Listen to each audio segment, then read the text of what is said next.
It's Owen. If you're still out there, if your signal's strong enough to reach this is station 1160, somewhere east of the old Denver grid. I'm still broadcasting. Somehow, the power's holding for now. Just me and this busted array of backup batteries, humming like it's their last breath. It's 3:17 a.m. Mountain Time. The wind outside stopped. That's the part that's messing with me the most right now. Not the dark, not even the cold. It's the silence, like the planet's holding its breath. Please subscribe to support the production of this broadcast. Look, I don't have answers, not yet. I don't know how many of you are still listening, or if there's anyone at all out there. But if you are, don't switch off. You need to know what's happening.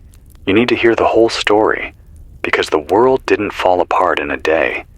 It's been coming, piece by piece, for years. And now, it's like the Earth just decided to turn on us all at once. It started a week ago, or maybe it was earlier than that, and we just weren't paying attention. First, it was just little things.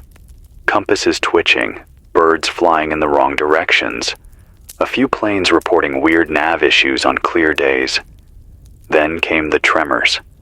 Short bursts, never in the same place twice. Alaska, then Kentucky, then Baja California. It was like the Earth was having muscle spasms.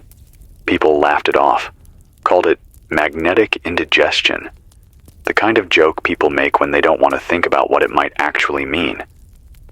Then came the tides. They pulled way out, miles farther than they should have, then slammed back in like the ocean was trying to punch a hole in the continent. There was a video, went around before the networks went dark. Some kid filming from a beach in Galveston. You could see this wall of water building in the distance, like a ridge rising out of nowhere. Then static. Nothing after that. Just that awful silence. The government didn't say much at first. A few press briefings. Some boring guy in glasses talking about magnetic anomalies and temporary axial variation. All very calm. All very rehearsed. But the tension started bleeding through. They stopped taking questions. That's when I knew it was bad. Because if the guys in suits are afraid to say it out loud, it means they've already seen the worst of it behind closed doors. I had a friend, well, more of a friend, used to work at the USGS lab out in Golden. He patched me through on a private line 2 days ago, before his station dropped off the map. Said their instruments were going crazy. The poles weren't just drifting anymore, they were moving, fast, like weeks of movement happening in hours. He told me, "Owen, this isn't a blip. This is a full-on pole reversal. We're not just tilting, we're flipping." Then the line went dead. And then everything else followed. Phones, satellites, GPS, internet. It all dropped like a string of dominoes, one by one. Traffic lights blinking useless red in every direction. Planes grounded. No signal. No maps. No connection. Just a world full of people suddenly realizing they're blind. I've been here at the station since the day it began. It's not much. Used to be a local weather relay back in the 90s. I rigged it with solar panels and a crank battery backup 5 years ago, just in case we ever got hit with a real blackout. Funny. I thought it'd be a cyber attack or maybe another war that'd do it. Never imagined it'd be the Earth itself turning traitor. And yeah, before you ask, it's cold. Not freezing like dead of winter cold, but off. Wrong. It was July 3 days ago. Now it feels like late October. The sky's this dirty red-purple haze, like the sun forgot where it's supposed to be. I don't know what time sunrise is anymore. I don't even know which direction east is. My compass is useless. Just spins. The animals know something's up too. Haven't heard birds in 2 days. Coyotes are silent. Even the bugs are gone. It's like everything's holding still, like the world's waiting for something worse. I got a call last night, one of the last ones I managed to catch before the lines fully broke. A woman named Riley from Boise said the stars looked wrong, like someone had shaken them loose and scattered them across the sky. Her voice cracked when she said it, not from fear, just confusion, like her brain couldn't quite wrap around what her eyes were seeing.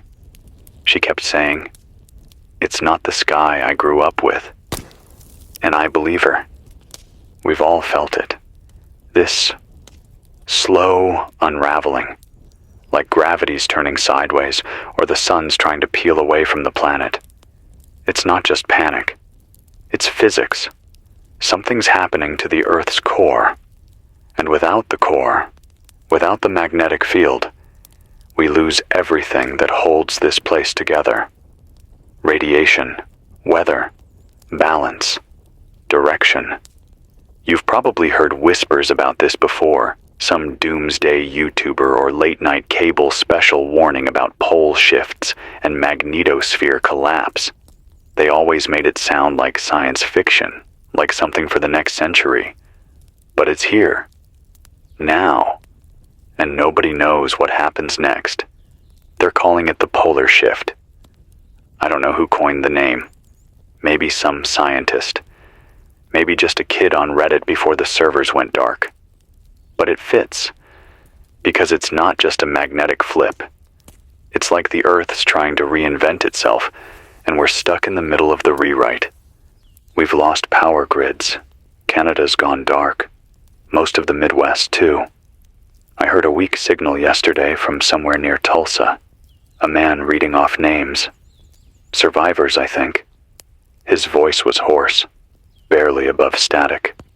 I tried to respond, but my signal didn't reach. I keep scanning, hoping he comes back. Right now, this station is running on fumes. I've got a single line pulling from a wind battery mounted on the ridge out back. It was built to withstand blizzards, not geomagnetic chaos, but so far it's holding. If the wind dies, this mic goes cold, so I'll keep talking until it does. If you're out there, if you still have access to a shortwave or AM receiver, tune to this frequency and stay with me. I'll keep sharing whatever I hear. I've got a pile of old ham radios, solar-charged walkies, and a notebook full of emergency contacts from before everything fell apart. I'll also be taking survivor calls if the system holds. I've rigged a signal booster that might let a few low-frequency voices come through. If you've seen anything, if you're safe or not safe, share it. Let's build a map. Let's remember that we're not alone, even when it feels like we are. I'll start logging what I know. Rivers are flowing in reverse in parts of the south. Entire lakes draining out through underground fissures. Bird migration patterns are gone. Flocks are moving in spirals. Some fall from the sky mid-flight. Auroras are showing up as far south as Arizona. Bright green, violet. I saw one myself last night over the mountains. It looked like the sky was tearing. That's not normal. None of this is. If you have kids, bring them close, keep them warm. Explain what's happening gently if you can. But don't lie. They deserve the truth too. Let them know this isn't the end of everything, just the end of what we knew. Humans have survived worse. Not like this, no, but worse in different ways. Ice ages, floods, fires, wars. We're still here. You're still here. I'll be back on in 20 minutes, or maybe an hour. Depends on the wind. If this is the last time you hear my voice tonight, don't panic. Just breathe. Boil water. Store food. Find a way to communicate locally, even if it's old school. Chalk on doors, whistles, signal mirrors, whatever you can come up with. This is Owen Mercer, broadcasting from what's left of Colorado, still breathing, still here. Okay, it's Owen again. I don't know how long I was out. Might have been 20 minutes. Might have been 2 hours. The clock on the walls flashing gibberish. The kind of error you see when a hard drive crashes. Temperatures dropped another 6 degrees since I last spoke. I wrapped the transmitter base in foil. Not sure it'll do anything, but I remember hearing once that aluminum can help shield against magnetic interference. Worth a shot. I had to reset the backup coil by hand. In the dark, with gloves that barely fit and a flashlight that flickers every time the wind picks up. But it's running. For now. The hum's back. It's not steady. It rises and falls like it's breathing. There's a kind of low noise outside now. A drone, not mechanical, not like engines or power lines. Deeper, wider, like the sound comes from everywhere at once. You don't hear it in your ears, you feel it in your ribs. The mountains aren't moving, but they feel unsteady.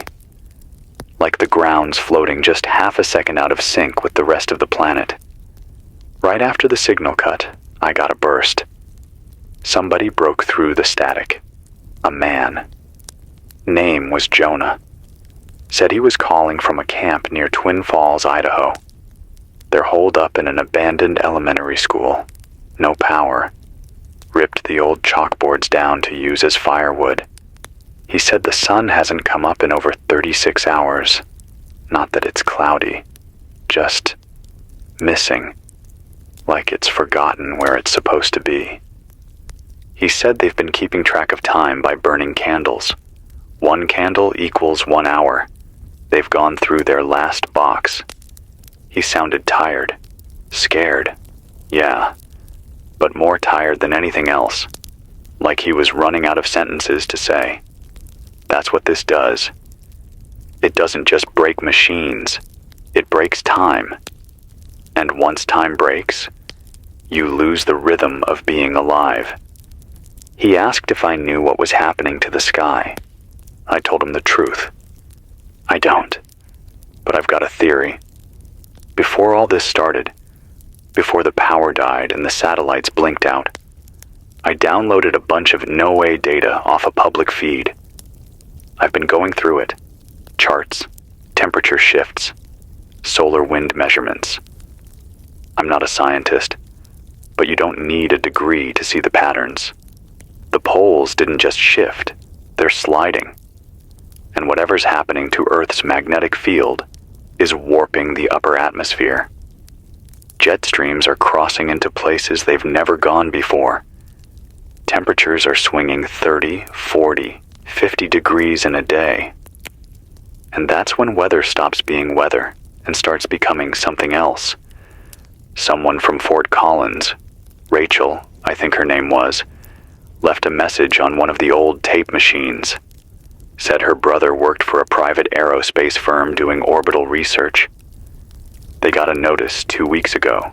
Quiet, internal, no press release, telling them to halt all scheduled launches. Said space was too unstable. That's the word they used. Not dangerous, not volatile, just unstable. Like gravity had gotten soft. I don't know what that means, but I don't like the sound of it. I've got a piece of sheet metal outside hanging from the frame, and every few minutes it ticks, like a Geiger counter. There's no meter, just the sound. But the rhythm is off, almost like it's reacting to something invisible moving across the sky. You remember how birds used to fly away before a storm? Like hours before it hit? I think that's what we are now. We're the birds. Except we've lost the ability to fly. I've had 5 walk-ins today. People just showing up, following the signal. They see the tower light and they knock. They always knock like they expect no one to answer. Like the world taught them to expect locked doors. I let them in. I always will. The last one was a guy named Elias. Mid-40s, diesel mechanic. He used to run a rig between Phoenix and Denver. Said his truck locked up on the highway outside Rifle 2 days ago. Not broke down, locked up, like every system inside it seized at once. He said he opened the hood and all his instruments were fried. Plastic melted. Even the bolts holding the fuse box looked warped. He said it felt like driving into a microwave. His hairs started falling out. Patches at first, then clumps. I gave him some water, and he just sat here, quiet, looking at the walls like they were made of sand. Radiation, maybe. Or something like it. Whatever shield we had from the sun, it's not working right anymore. We were never meant to live without that invisible wall. He didn't stay long. Said he wanted to go find his wife. She'd gone north before the collapse. Last he heard, she was in Kalispell. That's 800 miles from here, easy, on foot. But he left walking anyway. Some of us still believe in miracles, I guess. Or maybe he just couldn't sit still.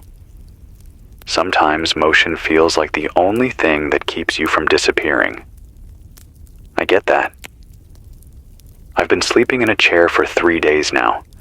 I don't trust the floor anymore. I keep thinking I'll wake up and it won't be there. Like the whole building might slide off the mountain and into some crack that didn't exist yesterday. The trees are bending weird, not just from wind. It's like they're leaning toward something underground, or maybe away from it. It's hard to tell. Some of the birds that have stayed, they keep circling the tower, but never landing, like the metal messes with their heads. I keep listening. Every night I sweep through the bands, AM, shortwave, HF, VLF, anything that might still carry a voice. I've caught a few fragments, words in Spanish, a child crying, a preacher reading from a book I didn't recognize. Once I heard a laugh, just a single quiet laugh, then nothing. That one scared me the most. It's easy to forget we're still people when the world breaks, easy to become ghosts of ourselves. That's why I keep talking, even if nobody's on the other end. Because if I stop, I'll start to drift. And if I drift, I might not come back. Tomorrow I'm going to try to rig the rooftop dish to bounce signal south. There's an old transmitter tower outside Durango that might still be standing. If I can get the angle right, maybe I can reach someone out there. Maybe a shelter. Maybe a scientist. Maybe someone who knows more than I do. I just want to hear another voice. Not for information. Just to know someone's still out there. I miss the sound of people breathing. The soft noises. The throat clears. The clicks of a tongue when someone thinks too long before they speak. Those little things meant life. They meant normal. Now everything's too quiet. Or too loud. No in between. The wind is howling again. Not from the west this time. From the north. Sharp. Cold. It smells like copper. That's all for now. If you're still listening, stay warm. Stay grounded. Stay human. We may be unmoored, but we haven't drifted off the edge yet. Not completely. This is Owen Mercer. I'm still broadcasting. I'll talk to you again soon. This is Owen again. I almost didn't come back on. Something happened. About 2 hours after I signed off last time, the sky turned the color of bruised metal. No stars, just this dim, warping light above the ridge. It wasn't moving fast. It wasn't like a storm. It felt like it was hanging there, pressing down on the world. And then the wind stopped. Not slowed, stopped. Dead still. You ever been inside a house when it's so quiet your ears start inventing sounds to fill the space? That's what it felt like the air was holding its breath, like something enormous had paused, just out of reach. The trees outside stopped swaying. Even the tower cables, usually humming or creaking, were stiff, frozen. And then I heard it. Not a crash. Not thunder. A pop. High up. A sound like a wine glass shattering in slow motion. And then, behind the trees to the northeast, I saw what looked like a ripple.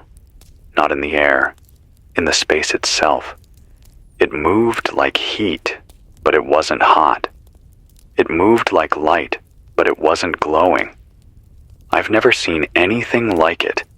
It made my knees go weak, and then the ground beneath the station lurched. Not like an earthquake, more like the floor of the world shifted a few inches under my feet. A slow, rolling tilt, like something deep below us turned in its sleep. The shelves tipped. One of the monitors hit the floor and cracked open. My chair slid 2 feet without me touching it. I waited for aftershocks. There weren't any. Just that one slow shift, like the planet had hiccuped.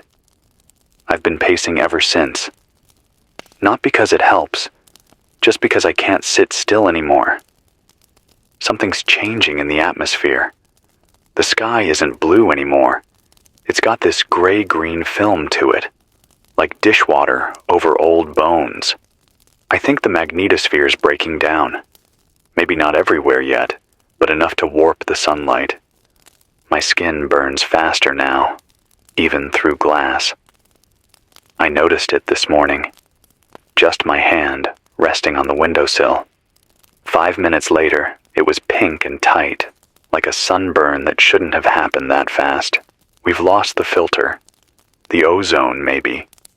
Or the angle of exposure. I don't know. But the world feels raw now, like there's no layer between us and the void. I managed to reroute the signal through one of the old analog racks. It buzzes, hums, whistles like hell. But it works. The digital unit's useless now. Fried, maybe. Or jammed up by whatever's in the air. That's okay. The analog systems were built for war. This is a different kind of war, but close enough. I had to stop trying to clean the dust off the equipment. It's not dust. It's this fine, magnetic grit. Black and soft, like graphite powder. Sticks to everything metal. I think it's coming down with the wind. A fallout of some kind, only not radioactive. At least not like the old kind. This stuff makes the antenna hiss when it piles up. I sweep it off with a broom every hour. Some of the grit glows in the dark. Faint, just for a second. I don't know what that means. And I'm tired of pretending I understand any of this. I got another survivor call about an hour ago. A kid this time. Sounded young. Maybe 17. Said his name was Caleb. He's in Billings, Montana, or what's left of it. Said the street lights are on during the day and off at night, like everything's backwards. Said he and his dad tried to start their generator and it exploded. Not caught fire. Exploded. Like the coil couldn't handle the inversion in current. His voice was shaking. He kept saying, "I don't get it. I don't get it." Then he paused. Said something I haven't stopped thinking about since. He said, "It feels like the Earth's trying to spit us out." And he's not wrong. Because I've been reading through old science logs from the 90s. Declassified stuff. Reports about prior magnetic excursions, the Lachamp event, the Blake event. Times in history when the poles wandered or reversed. They happened slowly before. Over centuries. But this one? It's happening in days. That's not natural. It's something else. Either we pushed too hard, messed with something buried too deep, or the Earth's just done playing nice. It's hard to tell which. I've been marking the compass readings every 6 hours. They don't point north anymore. Not even close. This morning, My needle pointed west. Now it points south-southeast. That's over 130 degrees of movement in half a day. That's not a drift. That's a lurch. I don't know what happens when it hits full reversal. Does the field collapse entirely? Does it reboot? Will we still have weather? Will the oceans keep their rhythm? Nobody knows. We've entered a phase we weren't meant to see, and people are starting to lose it. I've gotten 5 messages from people in various cities saying the same thing. Looting's not random anymore. It's coordinated, targeted, like someone's pulling strings. Not gangs, not mobs, just people, moving in groups, not talking, not even yelling, like they know where to go, like they've already planned it. Something in this chaos is making people fall into patterns. That scares me more than the tremors. Because if the rules are breaking, we're not just facing a disaster. We're becoming something else. I don't want to think like that. But the longer this goes on, the more I start to see it. In the messages, in the silence between them.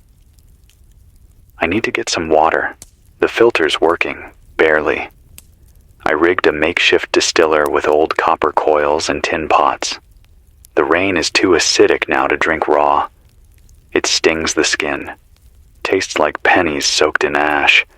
I store it in glass, not plastic. Plastic starts to warp. Even thick jugs go soft within a day. I sleep 2 hours a night now, maybe. Sometimes less. The dreams are loud, not nightmares, just loud. Sound that comes in bursts, like signals from far away. Sometimes it sounds like words, but I can never remember them when I wake up. I keep thinking about the ocean. What it's doing now.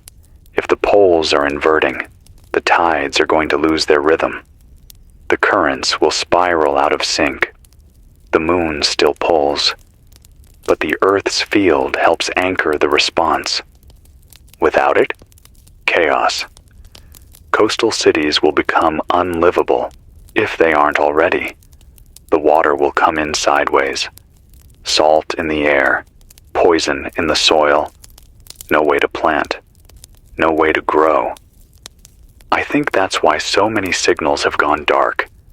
Not just power, not just silence. They're gone because the sea took them. I got a shortwave ping from someone near Richmond. They said the James River surged 10 feet in 1 hour. No rain, no storm surge. Just rose like something underground was breathing out. That's the word they used. Breathing. I believe them. Because sometimes, when I step outside this station, and I stand still, real still, I swear I can feel it too. Not just the wind, but the earth, shifting, exhaling, rebalancing itself, one violent tilt at a time. If anyone else is listening, send word. Even if it's just your name, even if it's just one word, I'll record it. I'll say it out loud. I'll make it real again. This is Owen Mercer. I'm still here, still broadcasting, still listening. It's Owen again. There's something wrong with the birds. Not just the fact that there's fewer of them, it's the way they're flying. It's erratic. They're not migrating or hunting. They're spiraling. Huge flocks, sometimes hundreds strong, just circling and circling like they forgot how to land. And then, at some invisible signal, they scatter in every direction like someone set off a bomb they can hear, but we can't. Sometimes they crash into the ridge, into trees, into each other. A few of them just fall out of the sky mid-flight. They don't look sick. They just stop, like something shorts out in their heads. I saw one land this morning, a crow. It sat on the windowsill next to the comms antenna for a good 10 minutes. Its feathers were puffed out like it was cold, but the air's been strangely warm today. Sticky, the kind of heat you feel inside your lungs. It looked at me, right at me, and didn't move, didn't blink, just sat there. Then it opened its beak like it was going to caw, and nothing came out, not even breath. Then it flew away. I don't know why I'm telling you this. I guess because I need someone else to hear it. Because it's the first thing that made me feel genuinely scared in days. Not the tremors, not the magnetic storms, not the light in the sky. That bird, that silence, like nature is malfunctioning in slow motion. I got a message earlier from someone claiming to be a former NOAA data scientist. He called himself Gray. That's all he gave me. He said he worked on polar telemetry, specifically on models that tracked the magnetosphere under extreme solar pressure. Said they'd been seeing this coming for over a decade. Not like this, not this fast, but the signals were there. He said the Earth's outer core, where the field's generated, has been slowing down. It's not supposed to do that. But their measurements showed drag, friction building up between the liquid iron layers and the mantle. Imagine spinning a marble inside a bowl of oil, and over time, the oil starts thickening. That's what he described. The spin slows, the symmetry breaks, and then the poles wander. And if enough energy builds up in the wrong places, snap, reversal. He said something else too. He said there were attempts to cover it up. Not out of malice, just panic. Bureaucrats don't know how to communicate events that have no precedent, especially ones where the only real advice is, wait and hope your part of the planet doesn't cook or freeze. I asked him what comes next. He didn't answer right away. Then he said, if the poles settle into a new position, the Earth might restabilize. Might. But there's a window, during the flip, where the field goes to near zero. Could be hours, could be days. During that time, we lose our protection. Solar radiation, cosmic rays, UV spikes, grid collapse, atmospheric loss. He said it so calmly, I almost forgot what he meant. Then the signal dropped. I haven't heard from him since. I've started writing everything down in a spiral notebook. In case this station finally goes dark, I want someone to find the truth, even if I'm gone. Even if all that's left is ash and this scrap of hilltop and a broken tower. People keep calling. Some of them don't say anything. They just breathe for a while, then hang up. One woman, I don't know her name. The line was garbled. She whispered, "The moon is too low." Over and over. "It's too low. It shouldn't be there. It's too low." I went outside a few hours later. She wasn't wrong. It was bigger than usual, sure, but it wasn't just the size. It was the angle. It was rising where the sun used to rise last week, and it moved slower, like it was dragging a chain. I tried to take a photo with the old camera. The lens wouldn't focus. Everything came out smeared, like the light didn't want to hold still long enough to be captured. I don't know what's happening with the tides. I don't know what this means. I just know we're losing more than electricity and navigation. We're losing the sky. I keep flashing the tower beacon every 10 minutes. Manual switch. Pull cord on the wall. There's a rhythm to it now. One long, two short. It's stupid, I know. But if someone out there can see it, they'll know there's still someone alive here. Still trying. I haven't eaten today. There's food. I've rationed enough for a couple more weeks, but I keep forgetting. My stomach stopped growling. Not out of fullness, just resignation. Like even my body's prioritizing power for thought over digestion. I made tea. From dried mint and pine needles.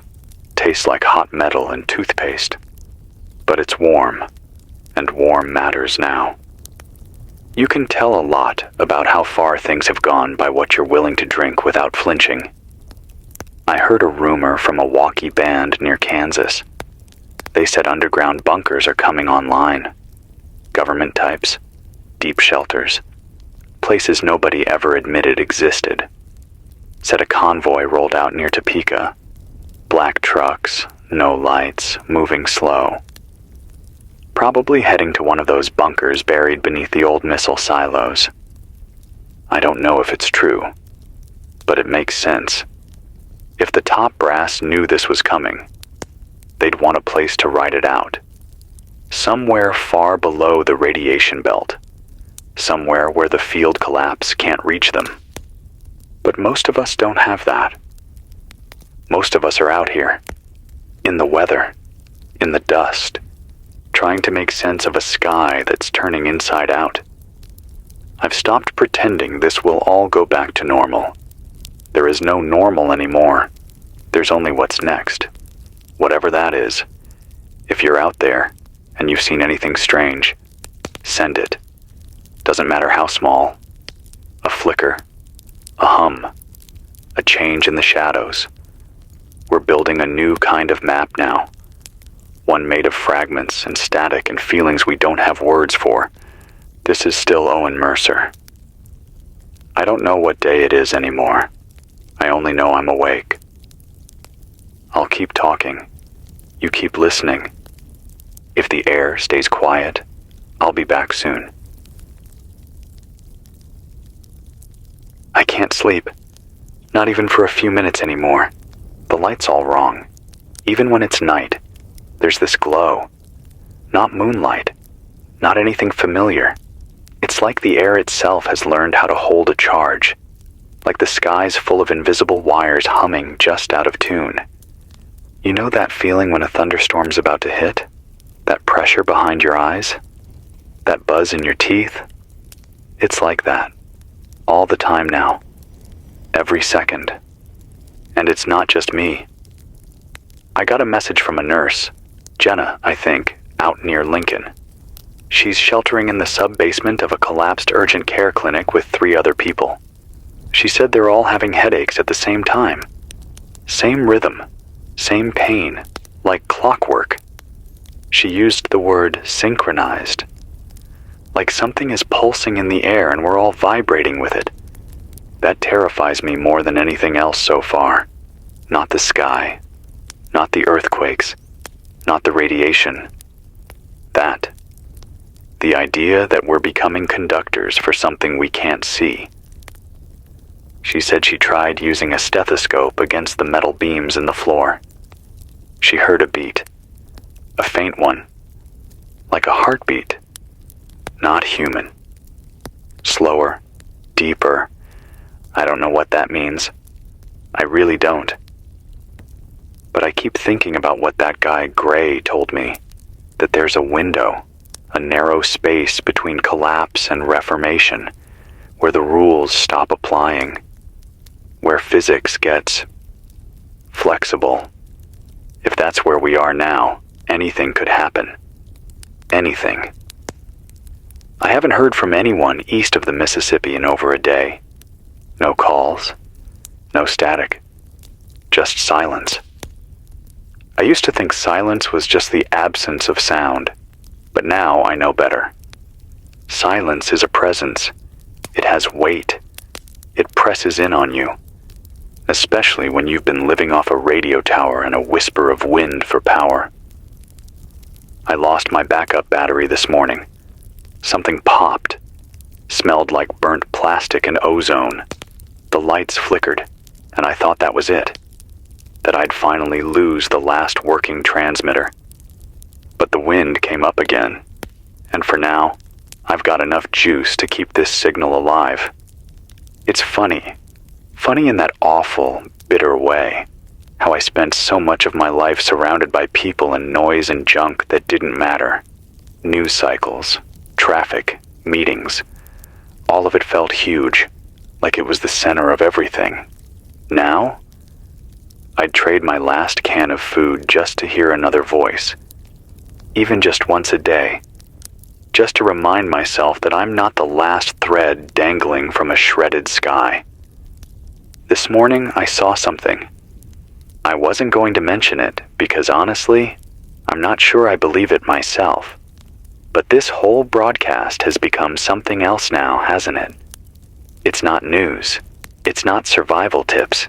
It's a ledger of strangeness, of unraveling. So here it is.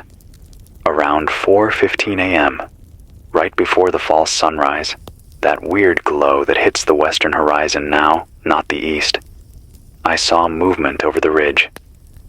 Not a deer, not a person. Something tall, no flashlight, no sound.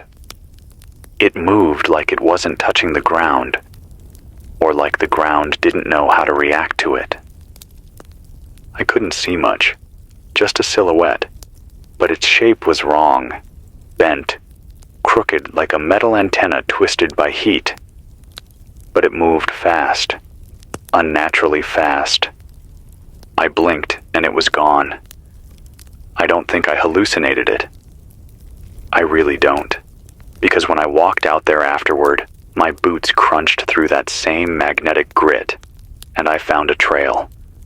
Footprints, not animal, not boots, just deep, round indentations, like something heavy had pressed straight down without lifting or shifting weight.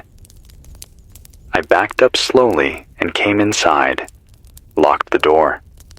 I haven't gone back out since. Something is walking out there. Something that doesn't belong.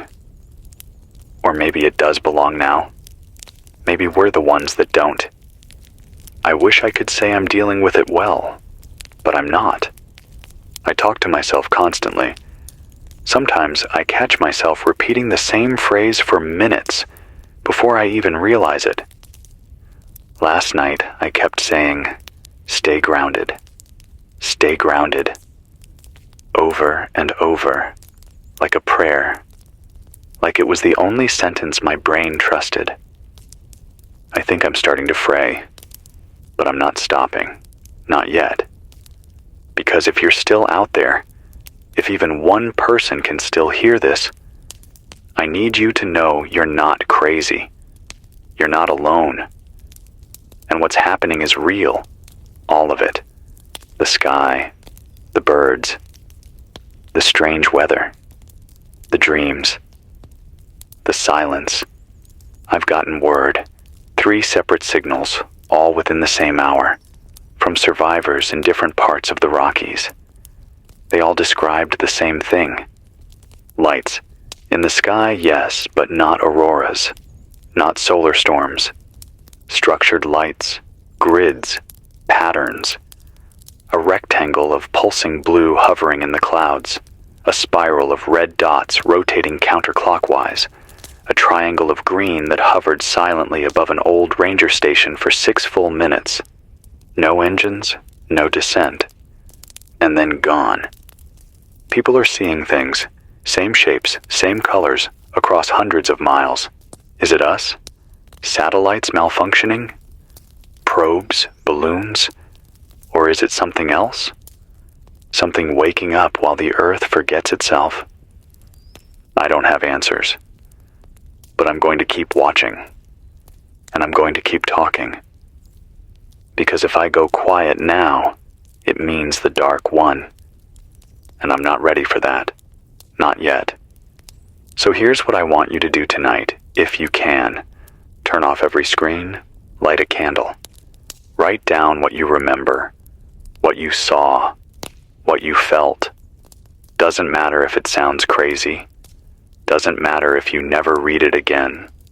Just get it out of your head. Make it real. Because this shift, it's not just magnetic. It's not just physical. It's psychological. Spiritual, maybe. And the only way through it is to remember who we are. What we are. Why we fight to stay. I'll be here, as long as the wind holds. This is Owen Mercer, still here, still breathing, still broadcasting. It's just past midnight. At least, I think it is. The clock on the wall blinked out this afternoon and hasn't come back. Time doesn't mean much anymore, not with the sun crawling through the wrong part of the sky and night pressing in from the east when it should be the west.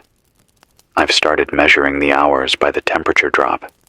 Every few degrees colder feels like a tick forward. Every strange gust of wind, a chime. I haven't heard birds all day, not even the silent kind. The windows are open, and the trees are dead still. It's not just quiet anymore.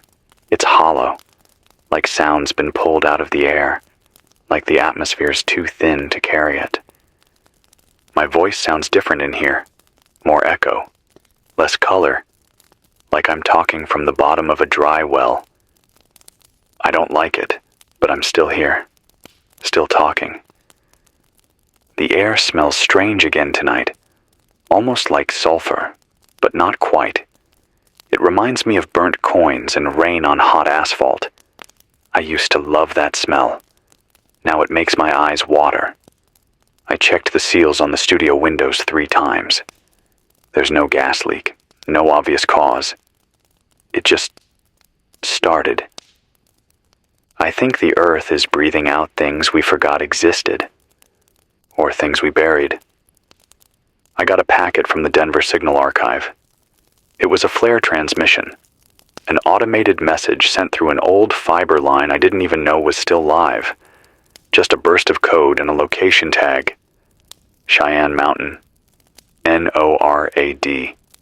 Still operational, or at least was 12 hours ago. The message was short, a series of numbers, and one phrase repeated in English, Spanish, Russian, and something I didn't recognize.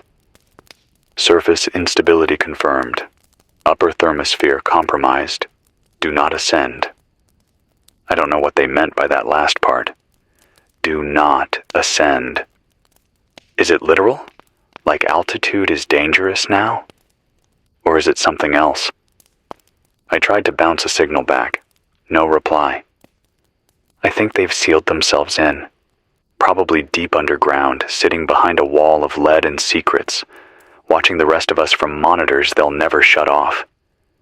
It makes me wonder what they're seeing, what they know, what they expect to happen next. Because the messages I'm getting up here, they're getting worse. Someone named Travis called from Salt Lake, or what used to be Salt Lake. He said the lake itself is gone, not evaporated, emptied, just gone, drained like someone pulled the plug. He said there's a massive pit now where the water used to be. Said he climbed part of it, just to see.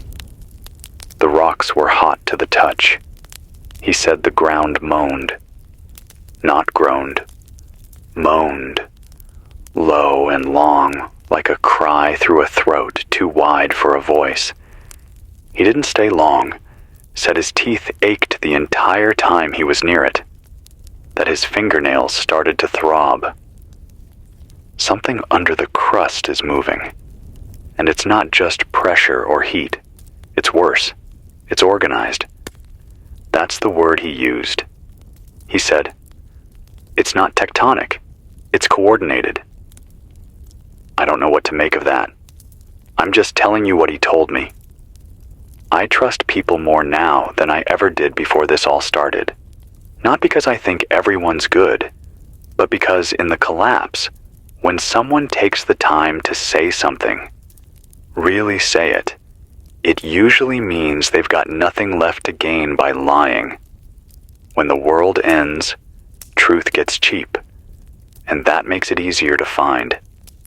I got a letter, delivered by hand, from a couple who walked here from Pueblo. They stopped by the station 3 days ago and left it in the old mailbox at the end of the path. I found it this morning, wrapped in wax paper and twine. The note inside just said this: "Owen, thank you. Your voice kept us sane when we were surrounded by silence. We're heading north. A man at a fuel station said there's a ridge up near Casper that still has green trees. We're not expecting miracles, just shelter. Just a place to wait. If this is the last thing we ever write, know that you made us feel less alone." I read that letter 3 times before I could breathe right again. It reminded me that this voice, mine, isn't just bouncing off walls. It's landing somewhere. It's hitting skin. Maybe it's keeping someone else upright, even when I feel like I'm falling sideways. The power flickered an hour ago. I watched the lights pulse, then dim, then pulse again. It was like the system couldn't decide whether to live or die. Same as me, I guess. I spent the last 20 minutes breathing through a wool scarf.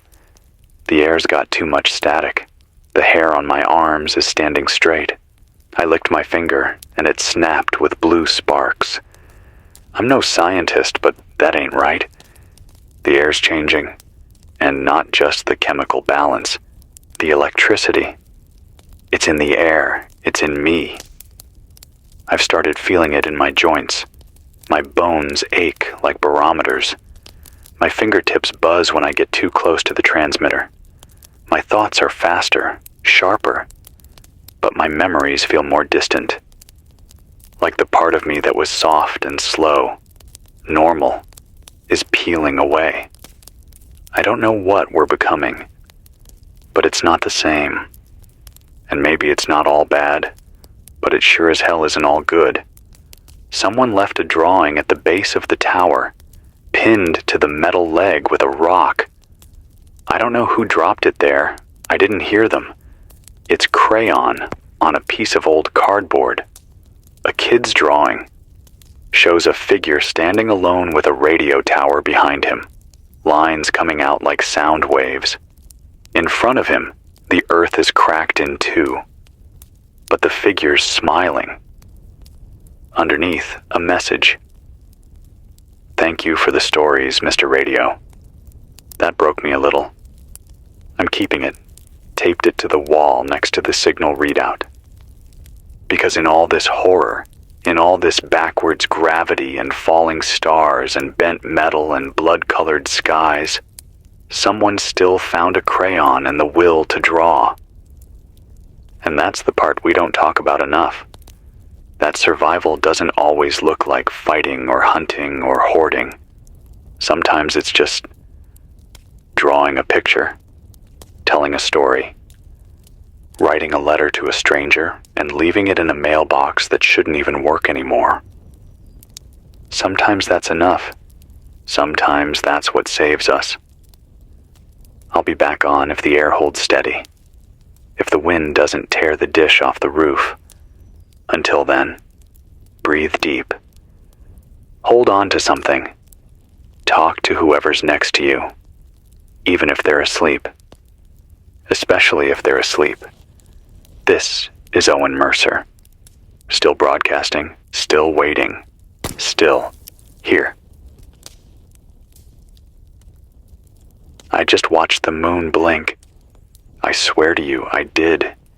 It was full, hanging low, too low, and then for one solid second, it just disappeared. Not behind a cloud, not hidden by shadow. Gone. Like someone clicked off a light switch in the sky and then clicked it back on. And in that moment, every hair on my body stood up. The tower cracked. The dishes rattled. And something inside me, something deep, like a spinal memory left over from caveman blood, whispered, "You shouldn't be here right now." I've seen a lot over the last 2 weeks. Sky spirals, ground pulses, oceans moving sideways. But nothing chilled me like that 1 second of moonless silence. Because if the moon can just stop being real, even for a heartbeat, then all bets are off. All of them. I've been awake for, God, I don't know how long. I keep trying to track days, but it's useless. The clocks are liars now. The sky's a mess. My body thinks it's morning when it's clearly the middle of the night. Hunger comes and goes in waves I can't trust. Sometimes I eat out of habit, just to stay tethered. I had a half can of beans this afternoon, and I swear I could taste metal that wasn't from the can. It tasted like static, like licking a battery. That's the second time this week. Maybe the soil's tainted. Maybe it's in the air. Maybe it's just my brain rewiring itself. Wouldn't be the first time. Because I know, something is wrong with me now. More than just exhaustion. I've started hearing things that aren't on the airwaves. I'll be lying still, eyes closed, and I'll hear whispering, not through the speakers, not in the room, but just behind the walls of the world, like someone's tuning an old AM dial just outside of space. They don't say words I know, but I understand them anyway. That scares me more than the earthquakes, more than the silence. Because if my brain's adapting to something out there, if it's reaching toward a signal I'm not built to decode, then who am I becoming? What am I becoming? I don't want to lose myself. I don't want to become part of the noise. But the farther this goes, the more I feel it creeping in. The pressure, the ache in my chest like there's a second pulse building. Not physical, not entirely. Like I'm a radio tower too, and something's trying to use me. I'm not the only one. I got a shaky burst transmission from a woman in Flagstaff. Name was Daria. She said she and 5 others have been taking turns speaking into a shortwave relay built from car parts and an old camping stove. Said they've all started dreaming the same dream. It always starts with a river. A black river that flows up into the sky, and voices underneath it, begging them not to leave. She said they all wake up at the same time, clutching their ribs like something inside them was rearranged in their sleep. I asked her what she thought it meant. She said, "The Earth's remembering something. Something older than us. And we're getting caught in the memory." That line has haunted me all day, because it feels true. This doesn't feel like the world ending. Not exactly. It feels like the world reverting. Unzipping layers we built too fast, peeling off the digital age like old wallpaper and revealing something ancient underneath. Something raw. Something that doesn't care if we survive it. We are not the center anymore. If we ever were. I tried the backup transmitter again tonight.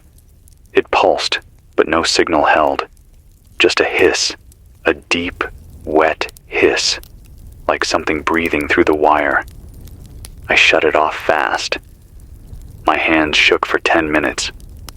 I think I'm going to stop trying to fix it. Whatever's on the other side of that signal, whatever it is, I don't want to invite it closer. I'd rather go silent than open a door I can't close.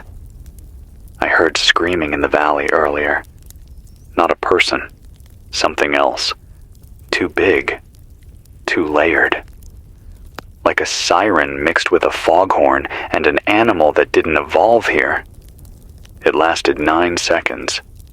Then stopped, completely. The birds never came back. The wind hasn't moved since. There's something alive in this, and I don't know if it's Earth or something riding on the back of Earth's pain. But I swear on my breath, something is watching us now. I'm still trying to hold on, still trying to stay grounded in facts. But facts are melting. The compass doesn't work. The stars are wrong. The horizon bends if you stare long enough. And the voices on the radio, they're thinning. Most of the people I've been tracking, those quiet, brave souls who sent word from the edges of the country, they're going dark. One by one. Just silence. I still say their names every night before I sleep. If I sleep. Jonah from Twin Falls, Riley from Boise, Caleb from Billings, Jenna from Lincoln, Daria from Flagstaff, Travis from Salt Lake. I speak their names because names are anchors, and if I lose their names, I might as well let go too. If you're out there, if you're still listening, write your name on something. Say it out loud, tape it to your wall, because the earth is forgetting, and we can't let ourselves forget too. This is Owen Mercer, voice raw, heart sore, still broadcasting, still here. I've stopped marking time. I don't mean that in a poetic sense. I mean, I physically removed the clock from the wall. The batteries inside had started leaking. The hands were spinning in opposite directions. I just stood there, watching it for a while, trying to decide whether it was broken or telling the truth. Time doesn't feel like a straight line anymore. I get flashes of things I don't remember living through. I wake up with soil under my nails I don't remember digging in. My hair's thinner, not falling out, just faded. Like it's forgetting how to grow. The earth's not just shifting beneath us. It's changing us. Or maybe correcting us. I got a signal today from an old weather buoy off the coast of what used to be San Diego. Yes, a buoy. One of those half-rusted ocean instruments still bobbing in a sea that forgot its name. It's been offline for years. Nobody maintained it since the West Coast started drying out. And then, somehow, it came back online. A soft ping. A whisper. The transmission was mostly data, untranslated packets, but tucked between the noise was an audio file. Just 7 seconds long. A voice whispering, "It's underneath everything." That's it. Over and over. Until the feed cut. I don't know what it is, but I felt it too. The pressure, the depth, the sense that something is stirring deep beneath the crust. It's not tectonic. It's not magma. It's older than that. Deeper. Alive, maybe. I sound crazy. I hear myself. I know how I sound. But when the world falls off its axis and the sky eats light and compasses lie, the word crazy doesn't mean much anymore, does it? I had a dream last night. A real one. Not the static flashes I've been getting the last few weeks. This one stayed with me.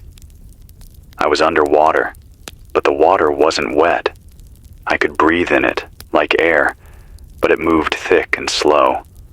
All around me were roots, black, winding roots that pulsed with light.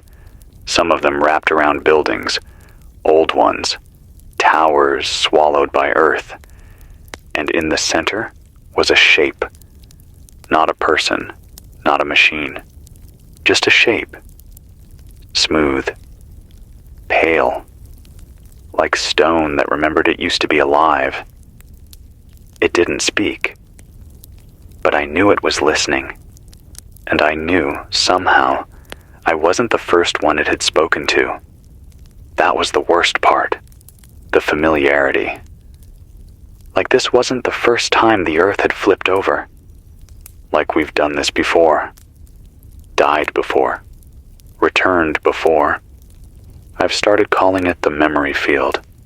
That's what it feels like we've tripped over something ancient and triggered a memory embedded in the ground, in the rocks, in our blood. And now it's replaying. Not like a video, like a ritual. I'm still getting fragments from survivors, bits of conversation, handwritten letters left in tree hollows. One came today in a sealed mason jar, stuffed with moss to protect it from the static. No name attached. Just a message. They don't die. The ones in the shadows. We burned one. It didn't care. It watched. I don't know who they meant. But I've seen movement too. Across the tree line. At dusk. Shapes that don't trip motion sensors, but somehow still knock over branches. They don't make noise. They don't leave prints. But they're there. Watching. Like this station is a blister in a world that's trying to heal without us. I should be terrified. But mostly, I'm just tired. I've stopped checking the satellite feeds. The ones that still return anything are warped. Pictures of cloud systems shaped like spirals, like fingerprints. The last NOAA image I got showed what looked like a continent-wide gyre forming over the North Atlantic. A whirlpool in the sky. That's the last they sent. Nothing since. I heard a woman crying last night. Not inside. Not on the radio. Outside. But when I opened the door, there was no one. Just a smear of ash across the dirt, like someone had dragged their hand through the soil. I closed the door. I didn't sleep. I talked to the microphone instead. It's easier somehow. Talking to no one feels better than talking to a ghost. If you're listening, if anyone's still listening, I need to ask something. Not for food, not for water, not for shelter. Just this. If you see something impossible, write it down. Draw it. Describe it. Breathe it into a jar and cork it. Do something to hold on to it. Because we're leaving the realm of science now. We're slipping into something else. And whatever this is, it doesn't live in databases. It doesn't care about proof. It lives in memory. Dream. Story. That's all we have left. That's all I have left. The wind's picking up again. The antenna's whining like it's cold. I think a storm's coming, but not the usual kind. This one smells like dust and fear. I'm going to stay awake, try to catch more signals. I think the Earth's getting louder. Or maybe we're finally quiet enough to hear it. This is Owen Mercer, still broadcasting, still trying to remember who we were before we forgot ourselves. I'll be back, if there's still a frequency to ride. It's Owen, I think. Still here, still in the station, still tethered to this mic like it's the last nerve ending I've got. The wind died again hours ago, but the batteries held enough charge for another broadcast. After this, I'll need to crank the generator by hand. I don't know how many times I can do that. My arms are sore. Fingers numb. There's a tremor in my left hand now that won't stop. Like I'm vibrating at the wrong frequency. Like my body is trying to tune to something I can't hear. I'm losing words. That's new. Not forgetting them. Just misplacing them. Sometimes they float up in my head but vanish before they reach my mouth. Other times they spill out and feel like they aren't mine. I caught myself saying the same word over and over this morning. Salt.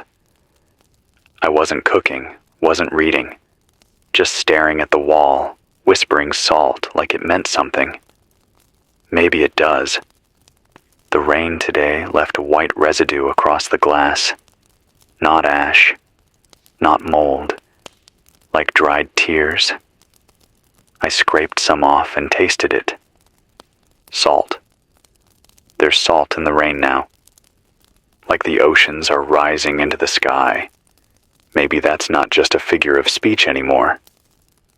I got another message. Not a voice. Not this time.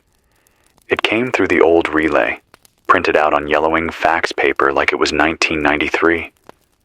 I didn't even know the machine still worked. The paper stuttered out in slow, grinding pulses. 5 pages, all blank, except the last one. It said, "You were warned before. The earth never forgets. The axis bleeds." That's it. No header, no ID tag, just that. Typed in courier font.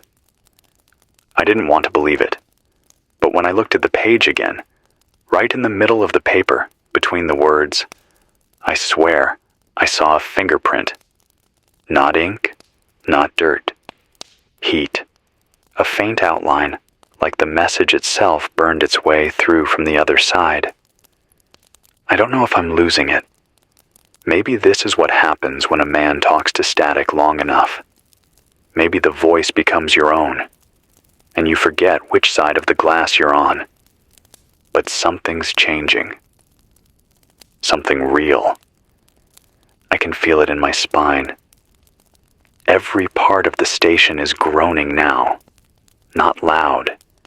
Just low, continuous creaks. The kind a house makes before it falls in on itself. The ground outside has started to split in hairline cracks. Not from tremors. These are too straight, too deliberate. Like veins, like maps. Sometimes I think they're spelling something. And sometimes, late at night, I swear I can hear the cracks whisper. I haven't had a call in 2 days. Just bursts of static, echoes of things that already happened. I played back one of them. It was my voice, saying something I don't remember ever recording. I said, "If the field breaks, you'll forget how to be human." I said it like a statement of fact.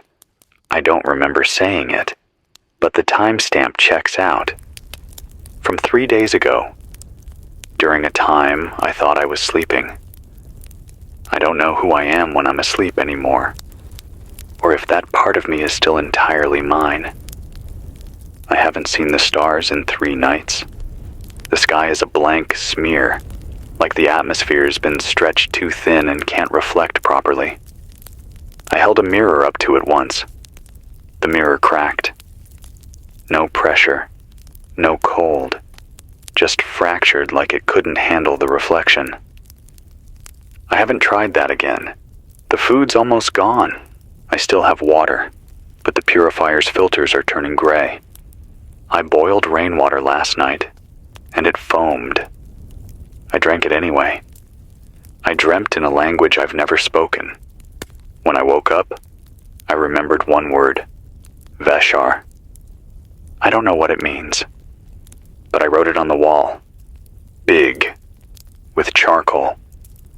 I keep looking at it like it's a warning, or a key. People are disappearing, not dying, just not there anymore. I heard from someone near Colorado Springs who said their neighbor's entire house was gone. Not destroyed, not collapsed. Gone. Clean space, no rubble, no footprint, just a field where a home used to be. They remembered it.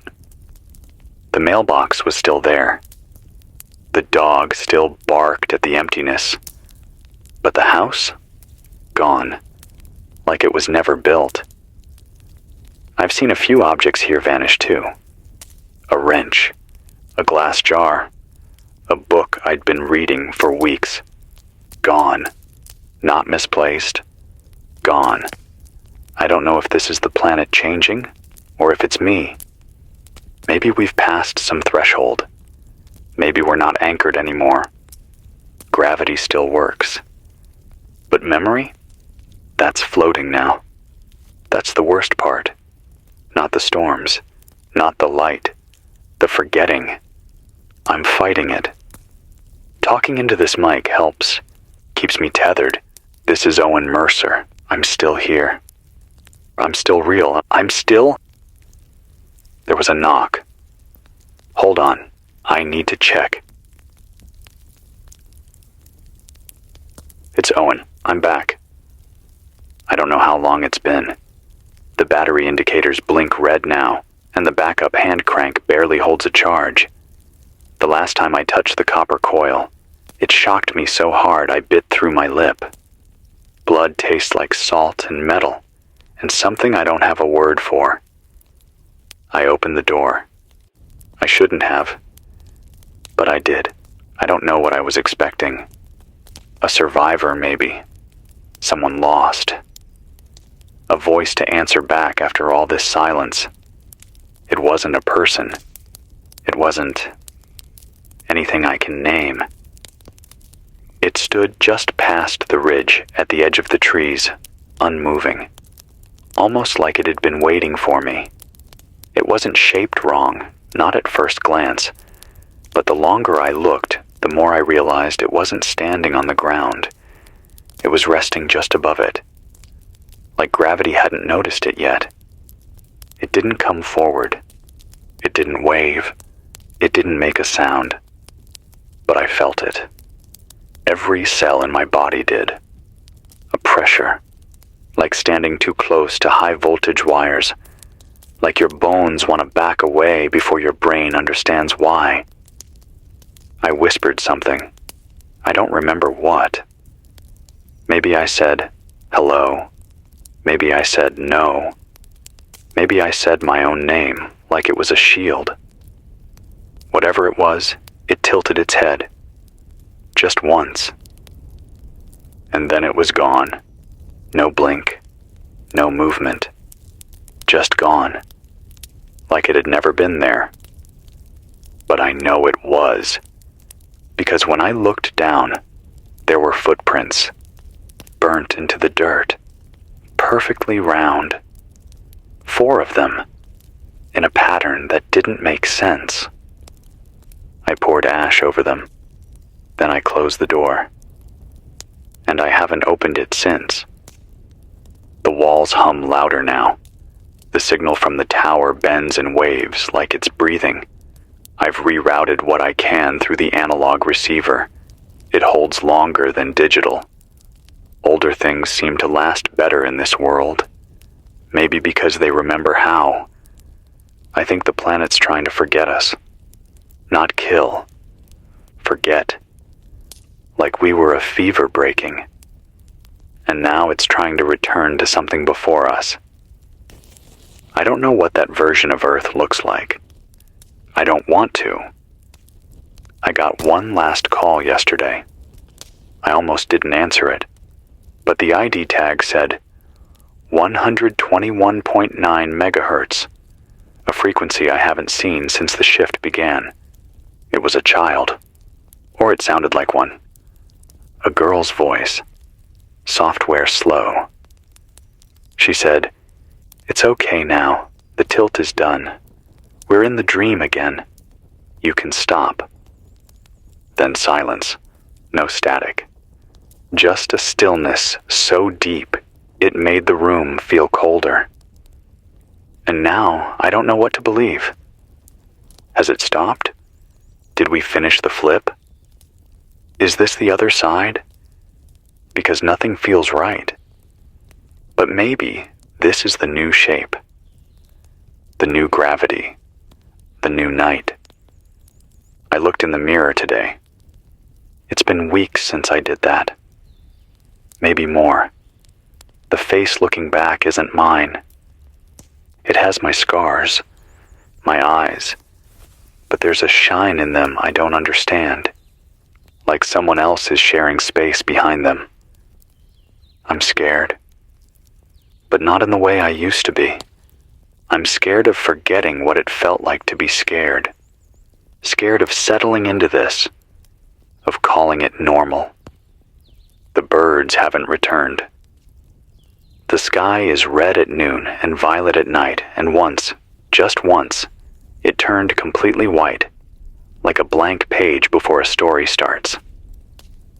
I'm going to keep broadcasting as long as I can, but if I disappear, if this signal ever stops, know this. It wasn't a storm. It wasn't war. It wasn't some virus or bomb or system failure. It was the Earth. rewriting itself, and all we could do was speak into the dark and hope the dark remembered us. This is Owen Mercer, still here, still trying to remember what it means to be human, still listening, still. It's Owen. I think this is still my voice. I say that not out of fear, but out of unfamiliarity. My voice sounds different now when it echoes back from the glass. Deeper, slower, less like me. Or maybe I've just forgotten what I used to sound like. It's been quiet, not just here in the station, everywhere. I've swept the entire range, shortwave, ultra-high, military, maritime, international. Nothing. Not static, not pulses. Just this low, yawning blankness that hums behind the silence, like a mouth trying to remember how to form a word. I've stopped calling this the station. I just say, the room now, because there's no world out there to speak of. Just red dirt and buckled trees and wind that doesn't carry smells anymore. The sun still rises, sort of. It takes longer now. The arc is all wrong. Instead of gliding overhead, it limps up over the hills like something wounded.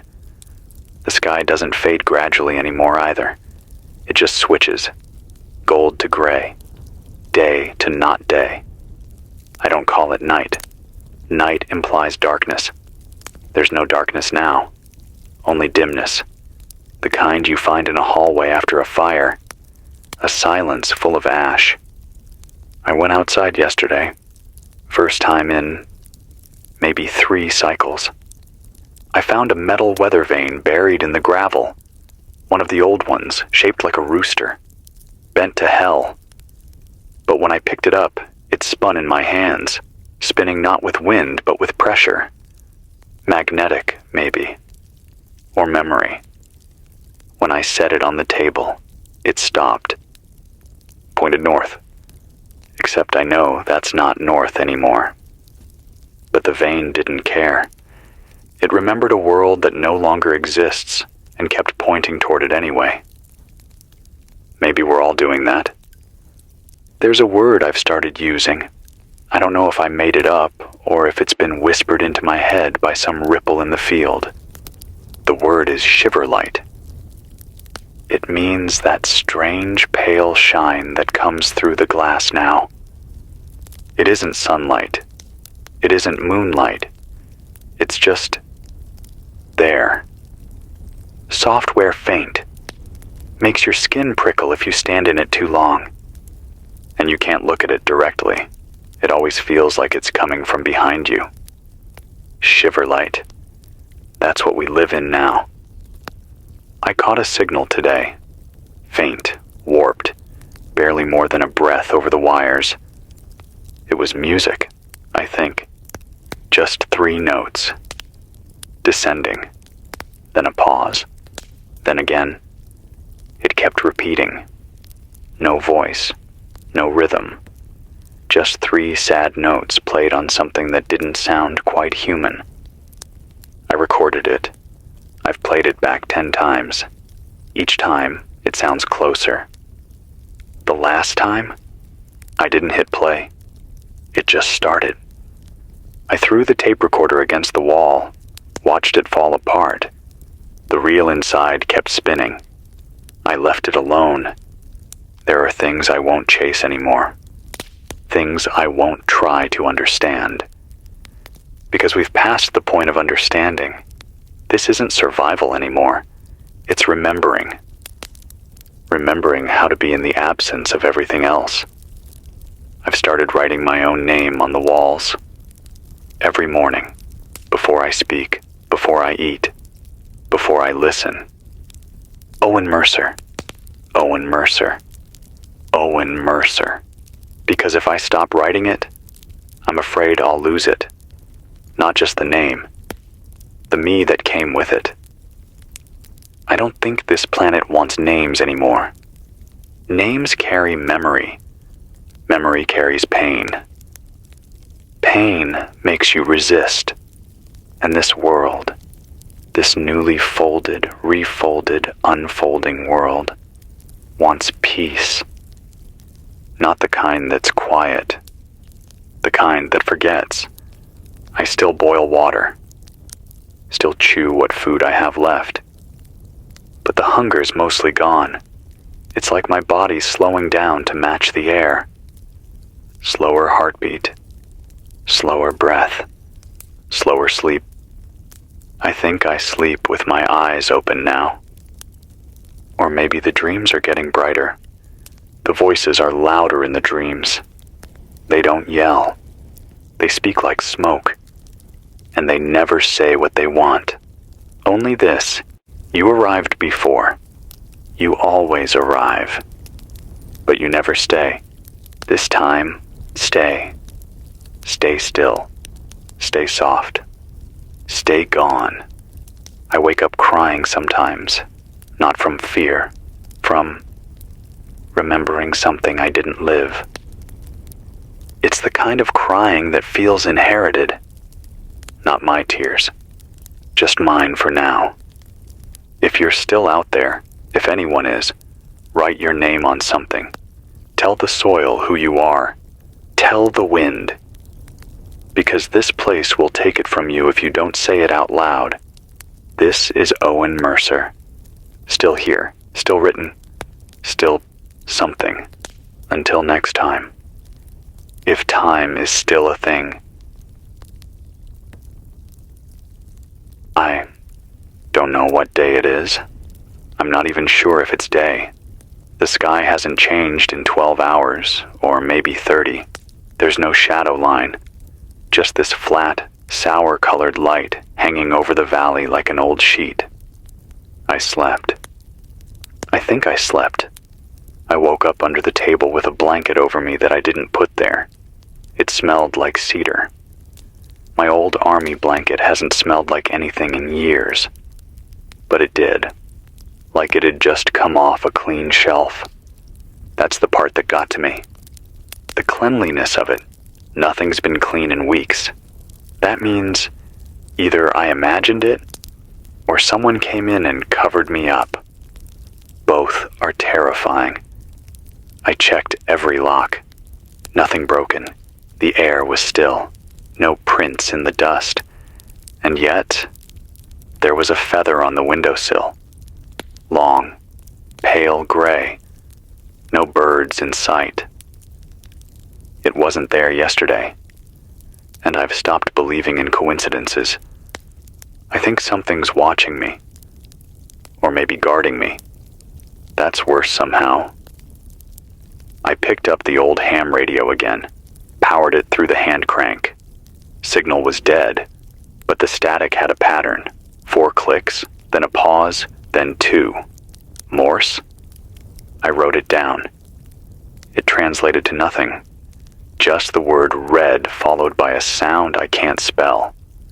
I played it back, and behind it, layered so faintly I almost missed it, was a voice.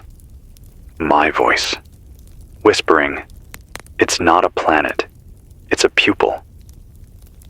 That's not something I would say, and yet it sounded exactly like me. I think the Earth is watching, not as a metaphor, as a fact. It's not angry. It's not sad. It's curious, like a hand touching the back of your neck and tilting your head sideways just to see what happens when you don't look straight anymore. Everything's bent. The station floorboards creak like breath. The coffee mugs ring on their own sometimes, like something's pressing against the outside air in waves. Yesterday I dropped a spoon. It never hit the ground. I waited. I crouched. I checked. Gone. No sound. No clatter. Just gone. I checked my pockets 5 times. I haven't looked under the table. Not yet. Because if it's there, still falling, I don't know what I'll do. I got another letter. Folded and slipped under the door. No footprints. No sound. Just there. Inside was a page, torn torn from a biology textbook. The diagram was human anatomy, but the labels were wrong, all of them replaced with numbers. And under the numbers was one line in handwriting: "This body remembers being other things." I've taped it to the wall, next to the mirror I no longer look into. If I sound strange, it's because the mic keeps warping my voice. Playback sounds slower than real time, even though the reel's spinning normal. The transmission lag is getting worse too. I'll say something now and hear it echo back 30 seconds later. I've stopped trying to fix it. I think time is peeling apart in layers, and this radio, this room, it's caught between them. I still haven't opened the back door. It's warm back there. That's the strangest part. Warm. And it smells like grass. But there's no grass outside anymore. I check the glass slit in the door, and it's just darkness. But warmth leaks through the keyhole, like something's trying to lure me with memory. I won't open it. Not yet. Because if I do, I don't think I'll come back. The messages I've been receiving, they've shifted. Not human anymore, not structured, just pulses, feelings. I'm starting to dream in colors that don't exist. The last one felt like falling upward into honey made of wind. I saw my own name on a page that burned before I could read what came after it. The ink bled upward. Even dreams are reversing. If you're still listening, anyone, anywhere, write, scream, sing, bang on a pipe, make a sound. Not for me, for yourself. To prove your voice still matters in a world that doesn't need it. This is Owen Mercer. I am still this shape. Still this sound. Still something. Still. I think the radio's talking back now. Not with voices, not with words, but with feeling. The knobs fight me when I try to change bands. The signal dials pull tighter when I get close to something I shouldn't hear, like the machine is trying to steer me. I don't know where it wants me to go. But sometimes, when I give in and just stop touching anything, the speakers buzz with this low hum that vibrates in my molars. It sounds like comfort, if comfort could rot. I miss silence, real silence. Before the hum, before the memory field, before the walls forgot how to hold sound. I don't sleep anymore, not like I used to. Now it's more like blinking. I'll close my eyes, just for a moment, and I'll come back hours later in a different place in the room, standing, kneeling. Once, I woke up with dirt under my nails and no memory of leaving the broadcast booth. The ground is warm outside again. Warm, but there's frost on the glass. Up is down. East is nowhere. The sun rose westward 2 days ago. I watched it myself. It didn't arc. It pushed. Like it was trying to remember the path and gave up halfway. I keep thinking about that word from the dream. Vashar. I whispered it last night, and the signal flared. Just for a second. The mic picked up an echo, my voice, but deeper, slower, not alone. I tried it again. Nothing. It only works when I forget what it means. I think the earth is rewriting its own language, or maybe it's remembering one older than ours.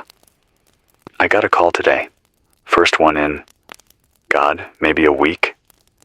It was a child again. Same voice. I'm sure of it. She didn't say much. Only, they're almost finished turning the sky inside out. Then the line clicked. No tone. No goodbye. Just that sentence sitting in my head like it belonged there. The sky has looked wrong for a while, but today, Today, it split. Not in half. Not a crack. A fold, like paper creased the wrong way. I saw stars move, not across the sky, across each other. One passed in front of the other like it was closer. That shouldn't happen. Stars don't do that. Not unless... Number... I won't finish that thought. I've been hearing my name when the power cuts. Not from the speakers, not from outside. From inside the room, like the walls are practicing how to say me.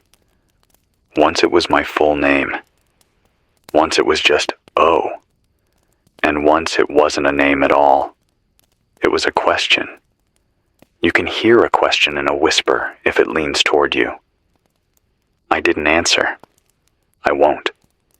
Because if I do, I think the walls will open. And I don't want to see what's inside them. I found another object that doesn't belong. A silver coin on the floor next to the transmitter. No mint, no face, just smooth metal. But when I touched it, I remembered a city that doesn't exist. A city made of circles, no corners, just glass and copper, and people with faces too familiar to be strangers, but too wrong to be friends. I dropped the coin. It rolled in a loop. Didn't stop for 10 minutes. I left it spinning. It's still spinning. I haven't had a voice in here with me for what feels like forever. So now I talk to the spinning coin. It doesn't talk back. Not with sound, but the pitch of the spin changes depending on what I say. If I lie, it slows. If I speak truth, it gets louder. The coin knows something. Or I do. And the coin just reflects it back. I don't know anymore. My hands look wrong. Same fingers, but they bend too far now. I can touch my wrist without effort, and my nails don't grow. I've started writing down new words that come in the dreams. Words like veshar, dressen, kerathin, foldwake. I don't know what they mean, but when I say them into the mic, the static shifts. Try them yourself. Maybe the world will answer. Maybe we'll all find the same frequency and speak again, like we did before we learned what silence costs. This is Owen Mercer, still writing my name, still speaking, even if the radio isn't mine anymore. Still watching the sky fold itself like laundry made of light. If you're there, don't respond yet. Just listen. That's all we can do now.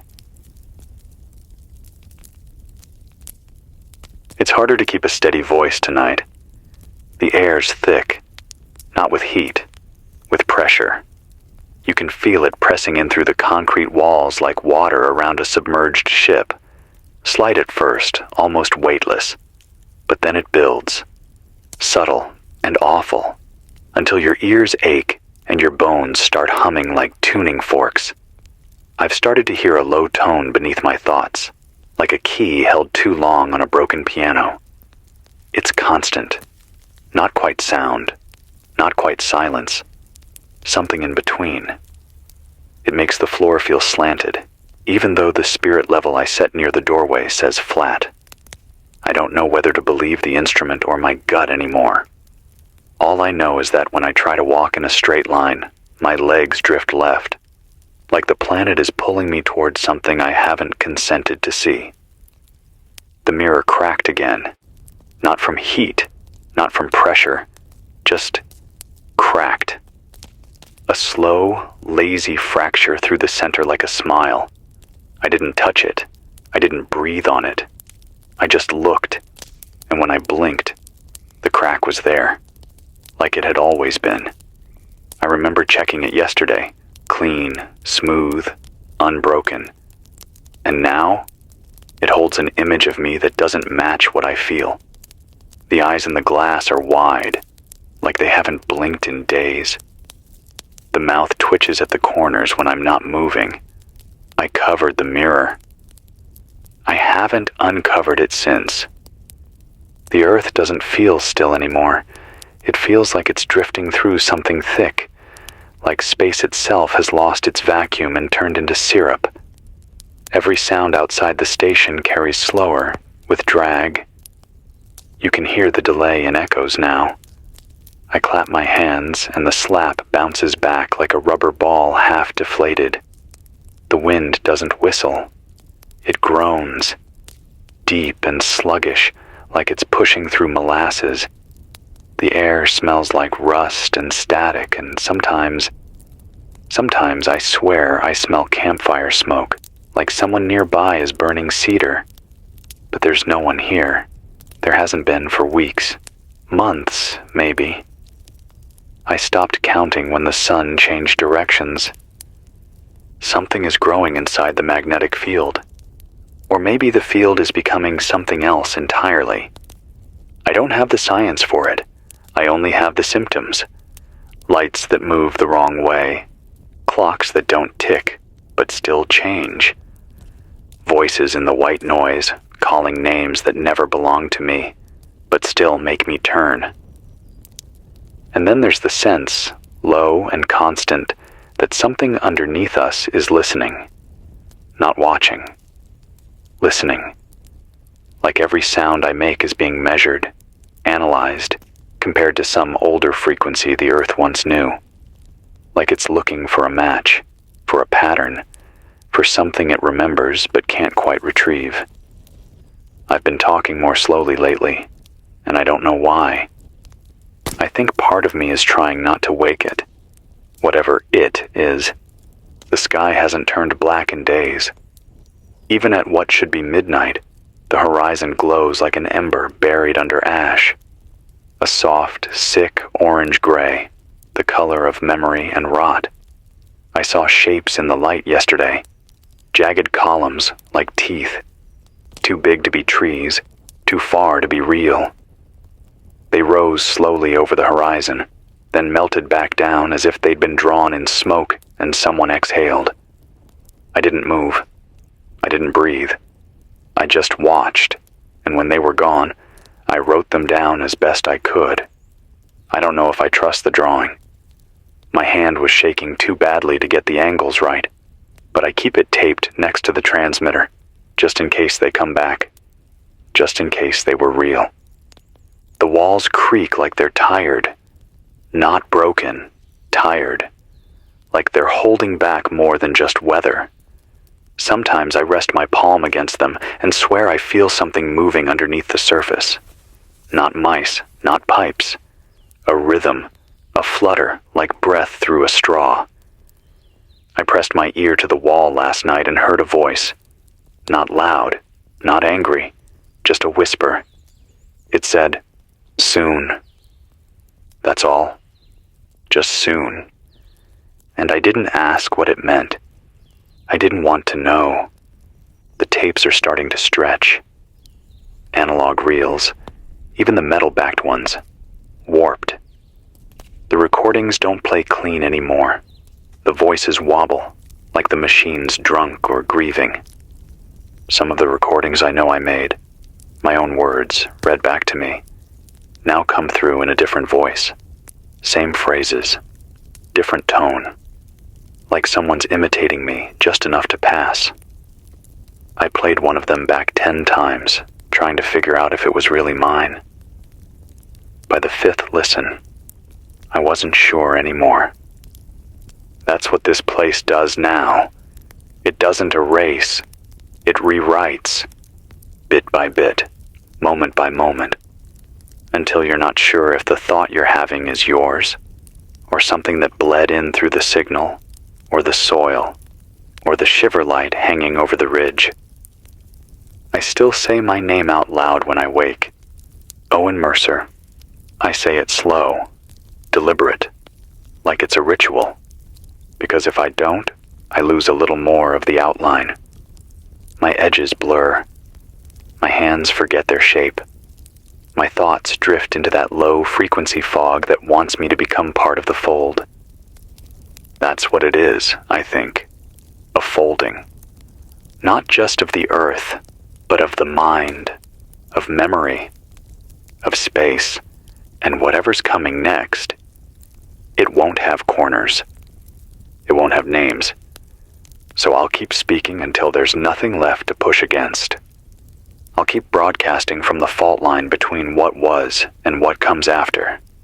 Because even if the earth forgets me, even if the stars never return to their proper places, even if the last syllable I say is swallowed whole, at least I'll know I said it. This is Owen Mercer. Still breathing. Still remembering. Still waiting. I've stopped asking what time it is. There's no answer that matters. The clocks lie. The sky lies. Even the wind shifts directions mid-sentence like it's reconsidering the point. I used to wake up in rhythm with the sun, or what pretended to be the sun. But now I wake up when the walls groan. They have a voice now. It's low, wide, like something speaking through the bones of the building. It doesn't form words, not in the way we know, but it doesn't need to. You feel it more than hear it, like the echo of someone else's breath in your own lungs. I don't pretend to ignore it anymore. I greet it, every morning. I put my hand on the wall and I say, "Still here." Sometimes it responds, not with sound, with stillness, a kind of hum in the floor that holds for 3 heartbeats, then fades. That's the new agreement. I speak. It listens. It doesn't promise anything, but it doesn't take anything from me. Yet. The land outside isn't land anymore. It has shape, yes, but no memory. I stood outside earlier, trying to remember the path I used to walk to the generator shed. 50 paces. Turn left at the boulder with the moss, past the splintered post, cross the gravel bed. It used to be automatic. Muscle memory. Now, it's like the ground rearranges while you blink. I counted 50 steps, turned, and found myself staring at a place I swear I've never seen before. An oak tree with a trunk like twisted steel, roots that reach like fingers, and beneath it, a hole, circular, clean, too perfect to be natural, maybe 3 feet wide, maybe deeper than I could see. It didn't smell like soil. It didn't smell like anything. I didn't look into it. I didn't want to know if something was already looking out.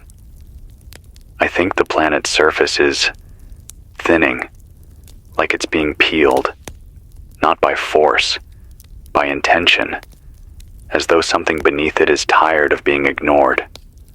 The crust flexes now. You can feel it in your bones. A soft tension under your heels, like walking across the skin of something alive. I've started wearing boots indoors, not for protection, for separation. It helps me pretend I'm not part of what's unfolding here. Helps me feel just human enough to speak these thoughts into a microphone instead of into the floor. I don't know what day it is, but I know what I heard last night. It came in around what used to be 3 a.m., a deep burst across 3 bands, sharp enough to crack the static for a full 12 seconds. It wasn't language, it was tone. But there was rhythm in it, deliberate, measured, almost like someone dialing in a location through the fabric of space itself. The pattern repeated twice, then silence, then faintly, a voice. Low, slow, not quite distorted, just not shaped for human lungs. I couldn't catch the words. My ears rejected them. But my hands wrote something anyway. Just one line. The memory of structure collapses into light. I don't know if I understood it, but it felt true. It felt like the kind of thing you say when you've watched mountains fold and rivers walk backwards. I think it means that everything we believed was fixed. The grid lines, the gravity, the shape of air around a flame, was only ever a temporary story, and now that story is being unspoken. I see things move out of the corner of my eye that don't exist when I turn. Not ghosts, not people, just impressions. Blurs that bend the air, like heat waves shaped like memories. They don't come close. Not yet. But they linger. They gather around the corners of the building at dusk, and I think they're waiting. For what? I don't know. But I feel it approaching, whatever it is. A moment. A silence too heavy to stand under. I've begun talking to the dead, not out loud, not as if they're here, but as if they never really left. I say names, not mine, the ones I used to hear across the airwaves. Caleb, Riley, Daria, Jonah, Jenna. They don't answer, but when I speak them, the lights stop flickering, just for a second, as if their memory settles the field, as if memory itself is a stabilizer. Maybe that's why the earth wants us to forget, because memory resists entropy. Memory holds shape, and shape is what's being taken. Even sound is slipping now. The voice you're hearing, mine, is probably changing in your ears. Slower, deeper, like it's sinking through water. Maybe it is. Maybe you're already listening from somewhere else, some future, some fold. Maybe I'm not broadcasting forward anymore. Maybe I'm speaking to the past, or the space between timelines. It doesn't matter. Not really. What matters is that I'm still saying it, still putting sound into the air, still resisting the silence that wants me to dissolve into dust and echoes. This is Owen Mercer, still breathing, still shaping words against the current, still holding the idea of a world that once spun straight and sang in the correct direction. I'll be here until the last syllable. I'll be here until the static finishes, learning how to say goodbye. It's strange what the mind clings to when everything else begins to fall away. Lately, I've found myself reciting the instructions printed on the back of an old emergency blanket I used to carry in my truck. Not because I need them now. I don't even know where that blanket is. But because the words were simple. Step by step. Literal. Unfold. Wrap around body. Reflects 90% of heat. Do not use near flame. A small square of certainty in a world where nothing else stays the same. I whisper those words to myself at night like they're scripture. Something about their precision, their confidence in reality. It comforts me, even if they no longer apply, because nothing retains heat anymore. Not the blankets, not the concrete, not even the sky. It's been cold for 4 days, but not the kind of cold that bites skin or freezes water. It's a still cold, a hollow cold, the kind you feel when you touch the center of a rock that's never seen sun. And even stranger, the sky hasn't changed color once in those 4 days. No sunrise, no dusk, just a pale, faded blue-gray that hangs overhead like a dead bulb flickering in a hallway you don't want to walk down. I stopped keeping track of day and night, but I've started scratching tallies into the wall every time the light flickers. 17 tallies since my last broadcast. But time doesn't feel like a straight road anymore. It curves, loops. Sometimes I'll wake up and swear I've already spoken the words I'm about to say.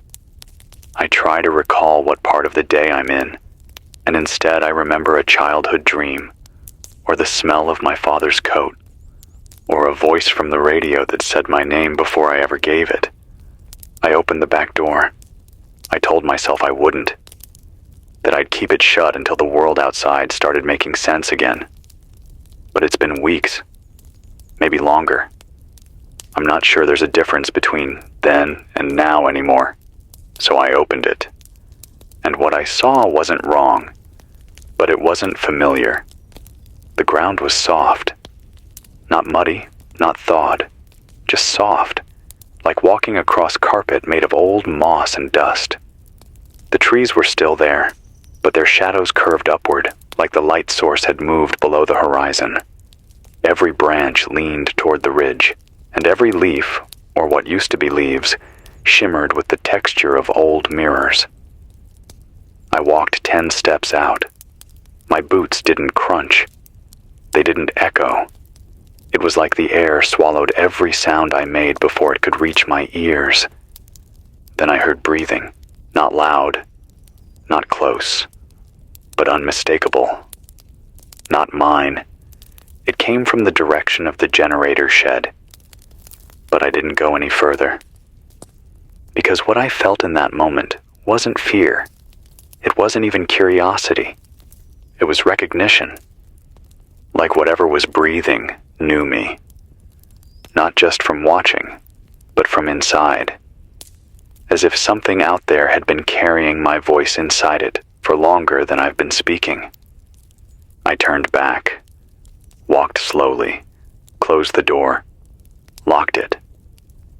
And then I sat here, at this desk, staring at the mic for a full hour before speaking. Because if I opened my mouth too soon, I was afraid it wouldn't be my voice that came out.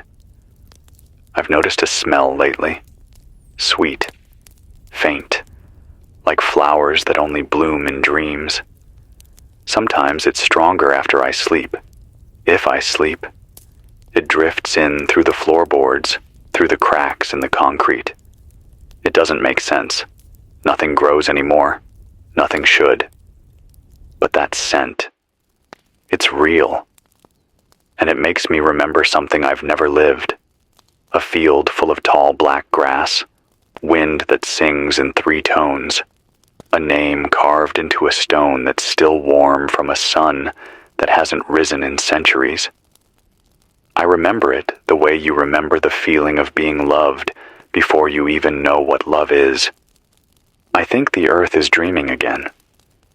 And we're all caught in the part where it starts to forget which version of itself it used to be. The messages have stopped entirely. No transmissions, no letters, no clicks on the walkie, not even phantom voices in the static. Just silence, pure and clean, like the world is holding its breath. Or maybe it's done exhaling, and now it's waiting for something else to speak. I've started speaking to the static like it's an old friend. I tell it what I see, what I feel. I tell it what my name used to mean. I don't know if it listens, but I've noticed the feedback isn't as sharp anymore, like it's adjusting, becoming something softer. Maybe it's mimicking me, or maybe I'm mimicking it. I haven't seen my reflection in days. Not since the last mirror folded itself into a perfect black disc. It didn't break. It didn't shatter. It folded, like paper, right down the middle. I touched it once. It was warm, and I heard music. Just for a moment. One long note that made me think of home. Not any home I ever lived in, but one I must have belonged to once, before names, before coordinates, before the world had shape. I don't know how much longer I'll be able to broadcast. The batteries are holding, but the voltage reads like it's bleeding upward. Every time I touch the transmitter, it hums like it wants to rise. Maybe everything's being lifted, loosened, unanchored. This is Owen Mercer, still transmitting from what used to be Colorado, from what used to be a frequency, from what used to be a voice inside a room that understood its own shape. If you're still listening, hold on to whatever reminds you of who you are, your name, your scars, the way your hand fits around something small. Say the name of the person you love, even if they're gone. especially if they're gone. Because when the world forgets itself, memory becomes resistance. And even now, especially now, I still believe in resistance. I keep thinking about that phrase. The memory of structure collapses into light. It showed up on the paper days ago, or maybe hours. It feels like I've been repeating it in my head ever since. I don't know why it stuck. Maybe because it describes exactly what I've been watching happen, not just to the world, but to myself. The way lines blur, the way rooms stretch, the way voices lose their shape. I sit in this booth, and sometimes I feel like the edges of the microphone aren't where they used to be. That when I press my lips to the pop filter, I'm not pressing against fabric, but against the imprint of a sound that's already been said 1,000 times in the dark. And when I close my eyes, I hear it repeating. Structure collapses into light. It's been happening everywhere. Outside, the ridge no longer follows the same slope. It used to lean northwest, catching the sun around noon. Now, it bends toward the east, and the light, what's left of it, comes from no single direction. It spills across the landscape like water rolling in reverse, slow and purposeful, as if it's trying to relearn how to touch the earth. I watched a tree yesterday, an old cedar that's been leaning since the second tremor, and it moved. Not in the wind, not in a storm. It turned, the whole trunk, slowly, intentionally, like it was listening to something I couldn't hear. It doesn't face the sky anymore. It tilts toward the ground, and I don't think it's the only thing that's listening downward now. The birds haven't come back, neither have the insects. There's no buzz, no flutter, no wings against glass. Just quiet. A silence so complete it feels like the world's mouth is shut. And yet, sound still happens. Not from nature, not from people. From the in-between. From the walls. From the glass. From the wire that snakes along the floor of this booth. You hear breathing where there should be none. You hear your name in the shudder of static. You hear your childhood laughter at the edge of a transmission you never made. I caught my own voice on tape again last night, only this time, it said something I don't remember ever saying. You have been here before. You left the light behind. You can do it again. I don't know what that means, but when I heard it, I wept. Not because I was afraid, because it sounded like a kindness I didn't think the world could still hold. I think the shift has finished. Not stopped, finished. Whatever was tilting, sliding, inverting, it's done now. But what we've landed on isn't the world we had. It's something quieter, slower, not dead, but dreaming. Like the planet is still here, but it's chosen to sink beneath its own memory and begin again from inside a different shape. And the surface? The surface is just the old skin, waiting to flake away. I had another dream, but I don't think it was mine. I was floating. Not in water, in air. The ground was gone. There was only mist, and in that mist were voices, but not speaking, singing. A hum that held steady across every direction. It wrapped around me like a warm cloth, and I could feel every note thread through my ribs into the floor of my lungs. I wasn't afraid. I wasn't anything. I was just part of the hum. When I woke up, I was on the floor. The reel-to-reel was spinning, but nothing was recording. The sound was already inside me. I've started talking to the silence now, not because I expect it to talk back, but because I'm starting to understand that silence has its own kind of language. When I speak, it answers in feeling. If I confess something, the lights dim. If I lie, the room tightens. The concrete sweats. The air gets cold in a way that feels like disapproval. And when I say something true, something deeply, painfully true, there's a warmth that settles into the metal frame of the mic stand, like an exhale. So here's something true. I'm lonely. Not for people. Not for noise. I've had enough of those. I'm lonely for the rhythm.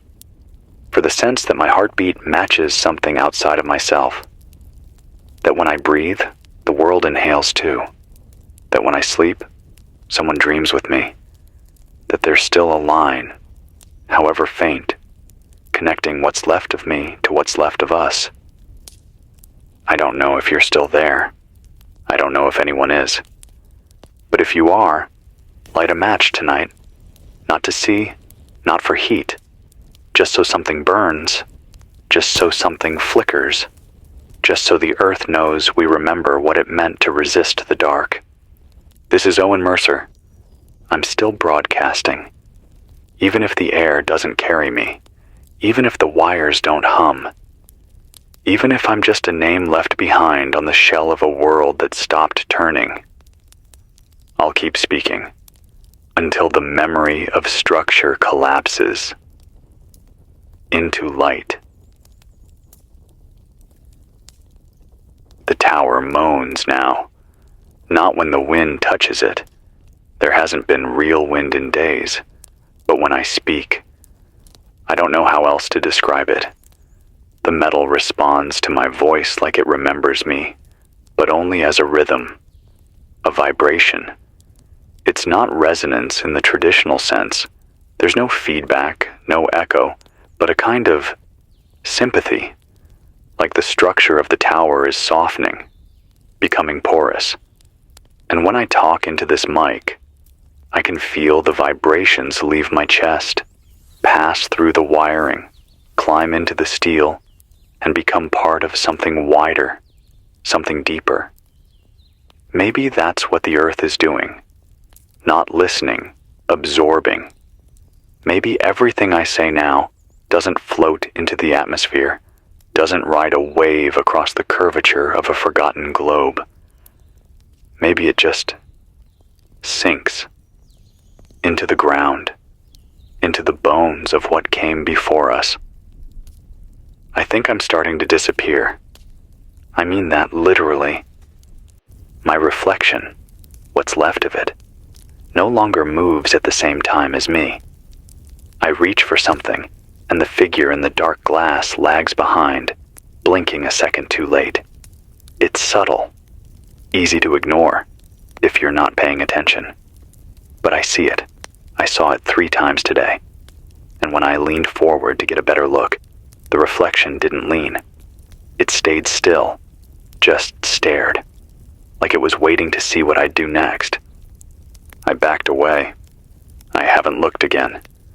My hand passed through the light beam this morning, the one that cuts across the far end of the room when the sky shifts just enough. I always thought it was sunlight, but now I'm not so sure.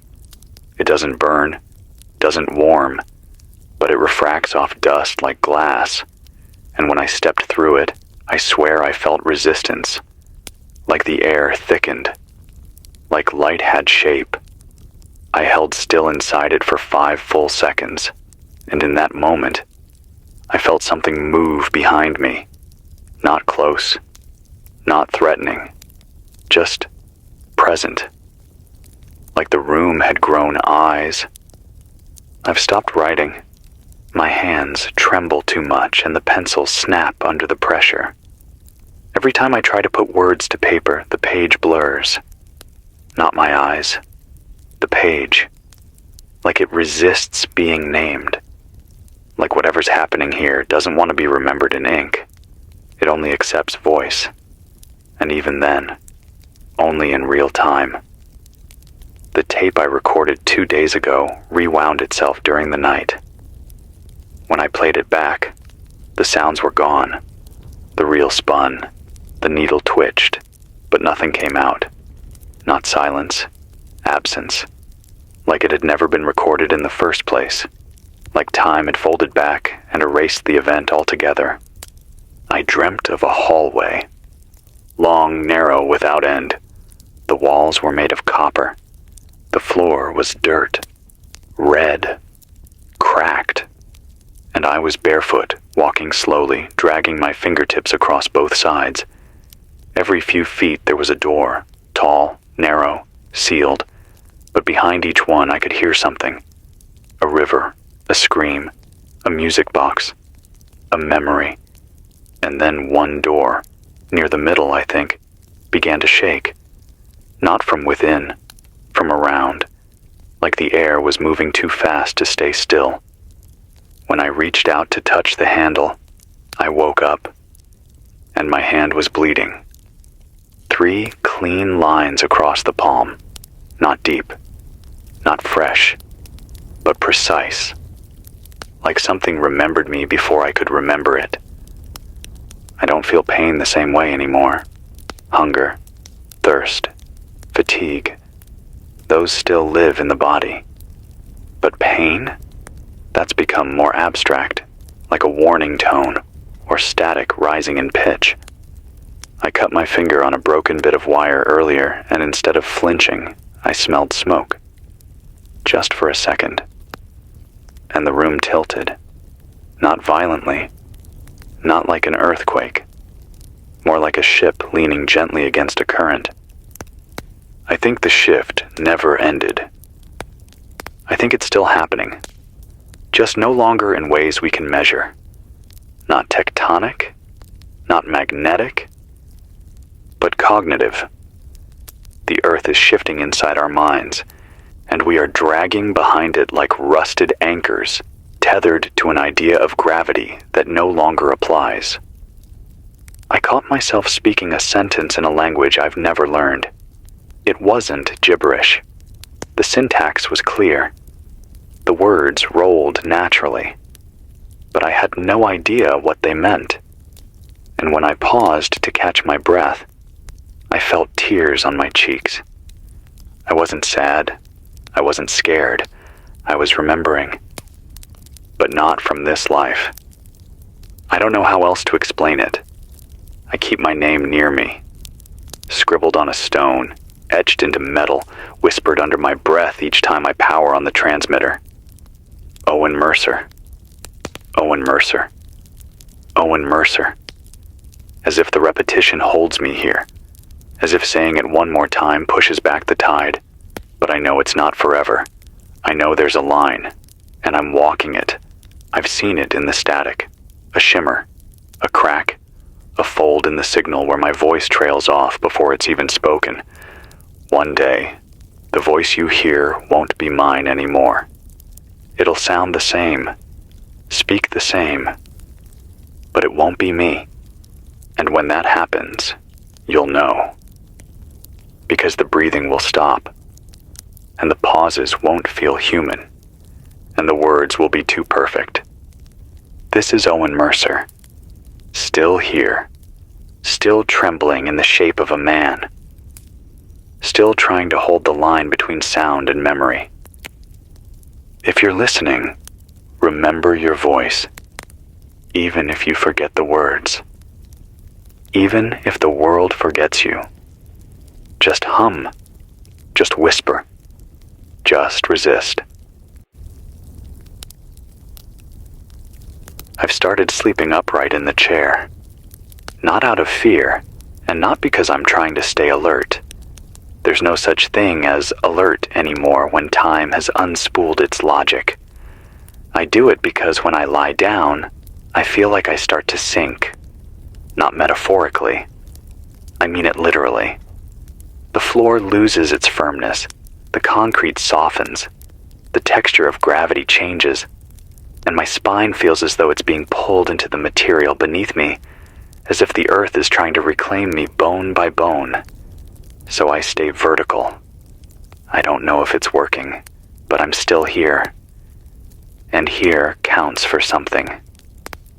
These days, here might be the only word that matters. I haven't spoken aloud to another human in, I don't know, weeks, months. I say you into this microphone every time I speak, but I don't know if that's a real pronoun anymore or just an echo I've grown attached to. Sometimes I wonder if you is just me, hearing myself half a second behind. Sometimes I wonder if there's still a line connecting this voice to an ear that remembers how to listen. And sometimes I wonder if I'm talking into the center of a spiral, into a coil that bends back on itself, looping my words endlessly into some ancient chamber buried under what used to be time. Outside it's quiet, not dead, not lifeless, just emptied. The kind of quiet that feels curated, deliberate, like the world has been padded with layers of stillness to keep anyone's sound from traveling too far. You can shout and hear nothing bounce back. No echo, no wind, no complaint. I tested it 3 times today. Walked out onto the ridge with a field mic and screamed a name, Lena, the only name that ever really mattered, and it vanished in front of me, not into air, into nothing. I played the recording back. All I heard was breath, mine, and then, faintly, the sound of paper turning, like a page being flipped by someone very far away. I don't know if the earth is listening anymore, or if it ever was. But something is. Not malevolent. Not even conscious in the way we think of consciousness.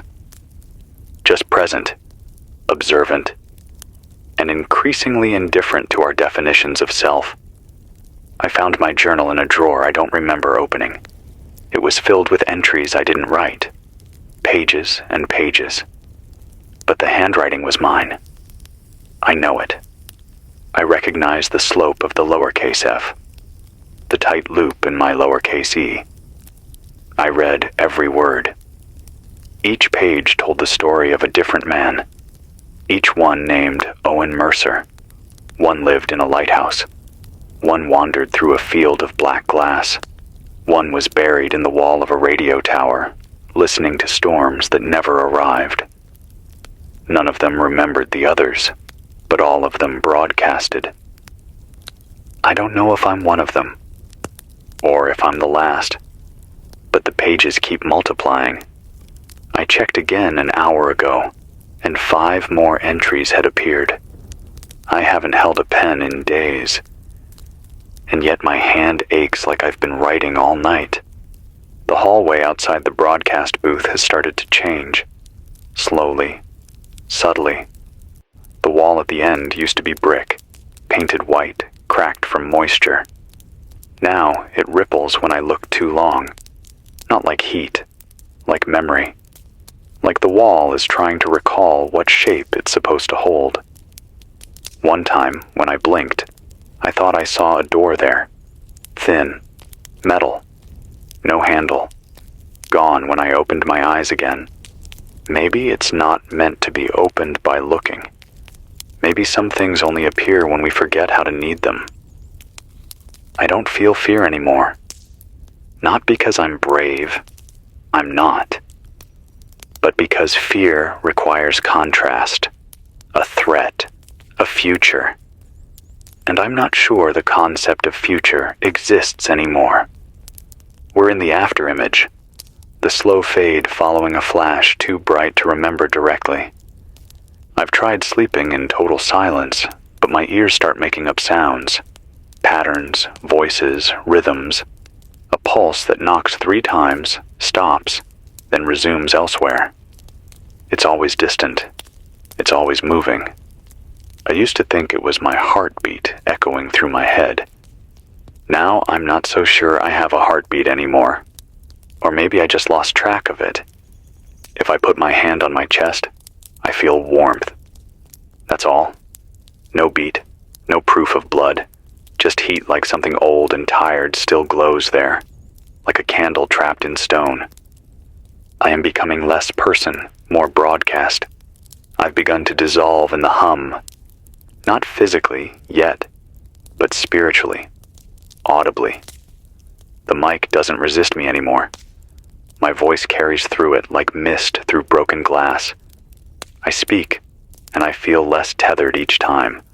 Like the more I talk, the less I belong to the I that started talking in the first place.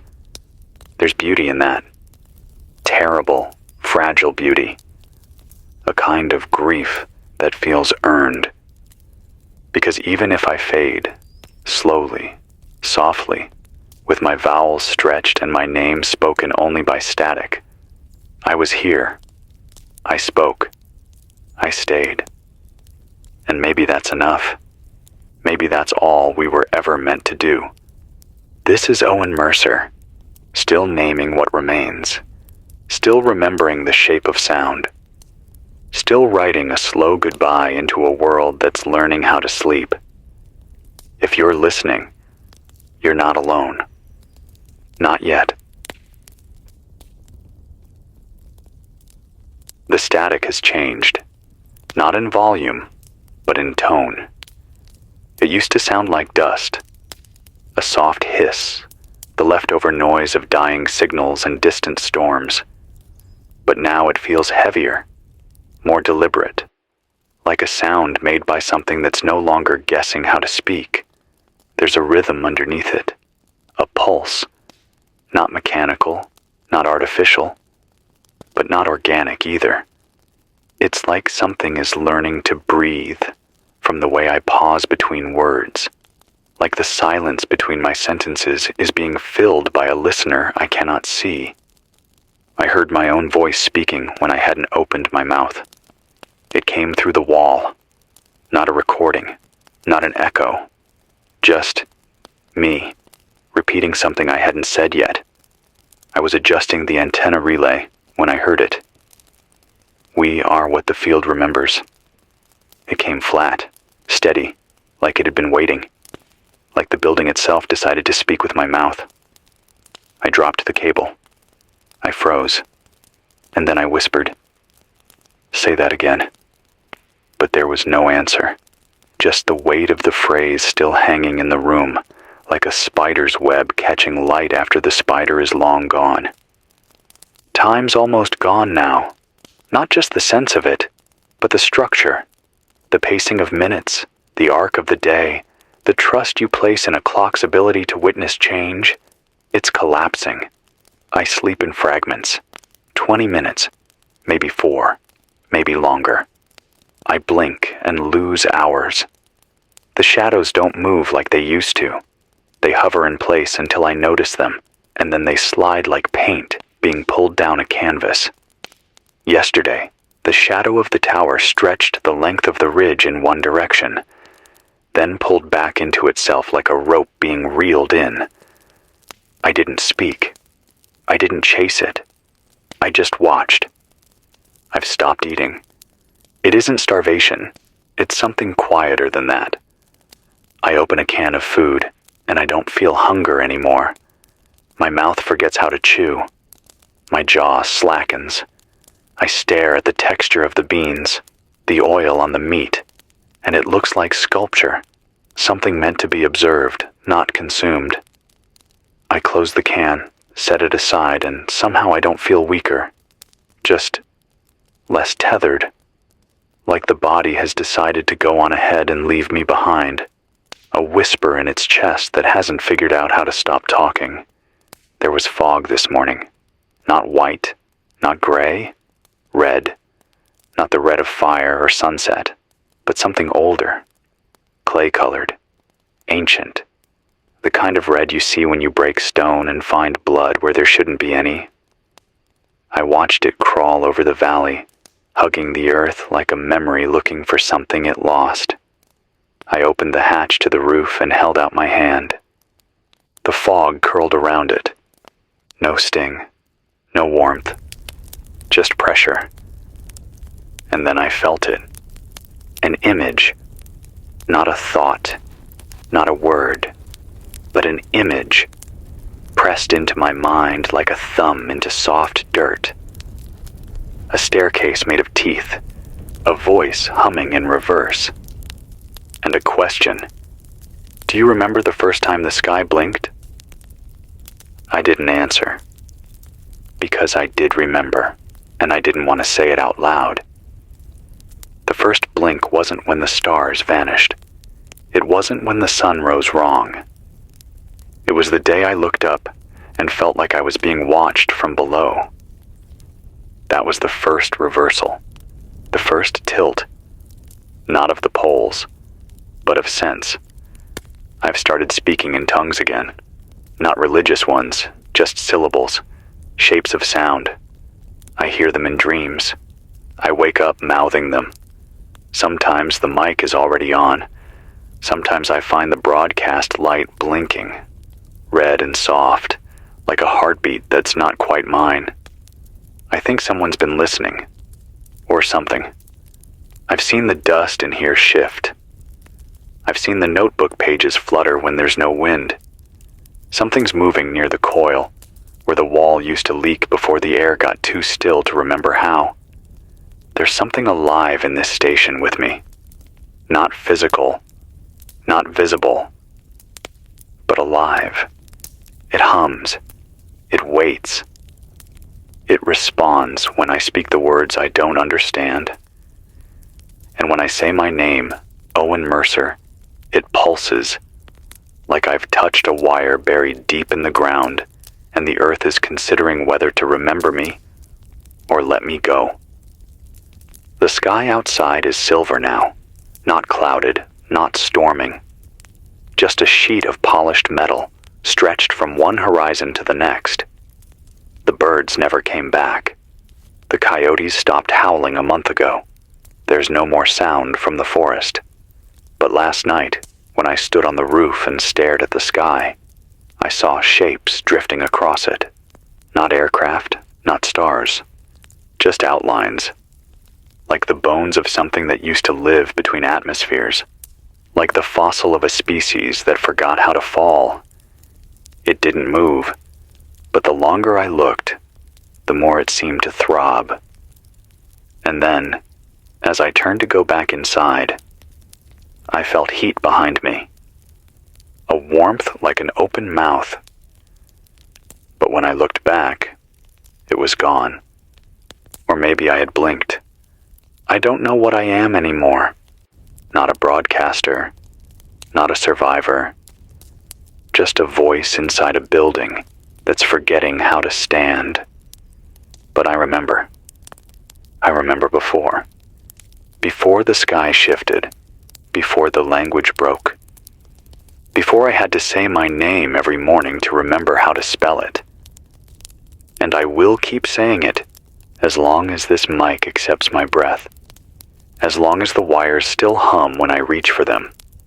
As long as the earth hasn't folded me into its next dream. This is Owen Mercer, still standing, still transmitting, still here.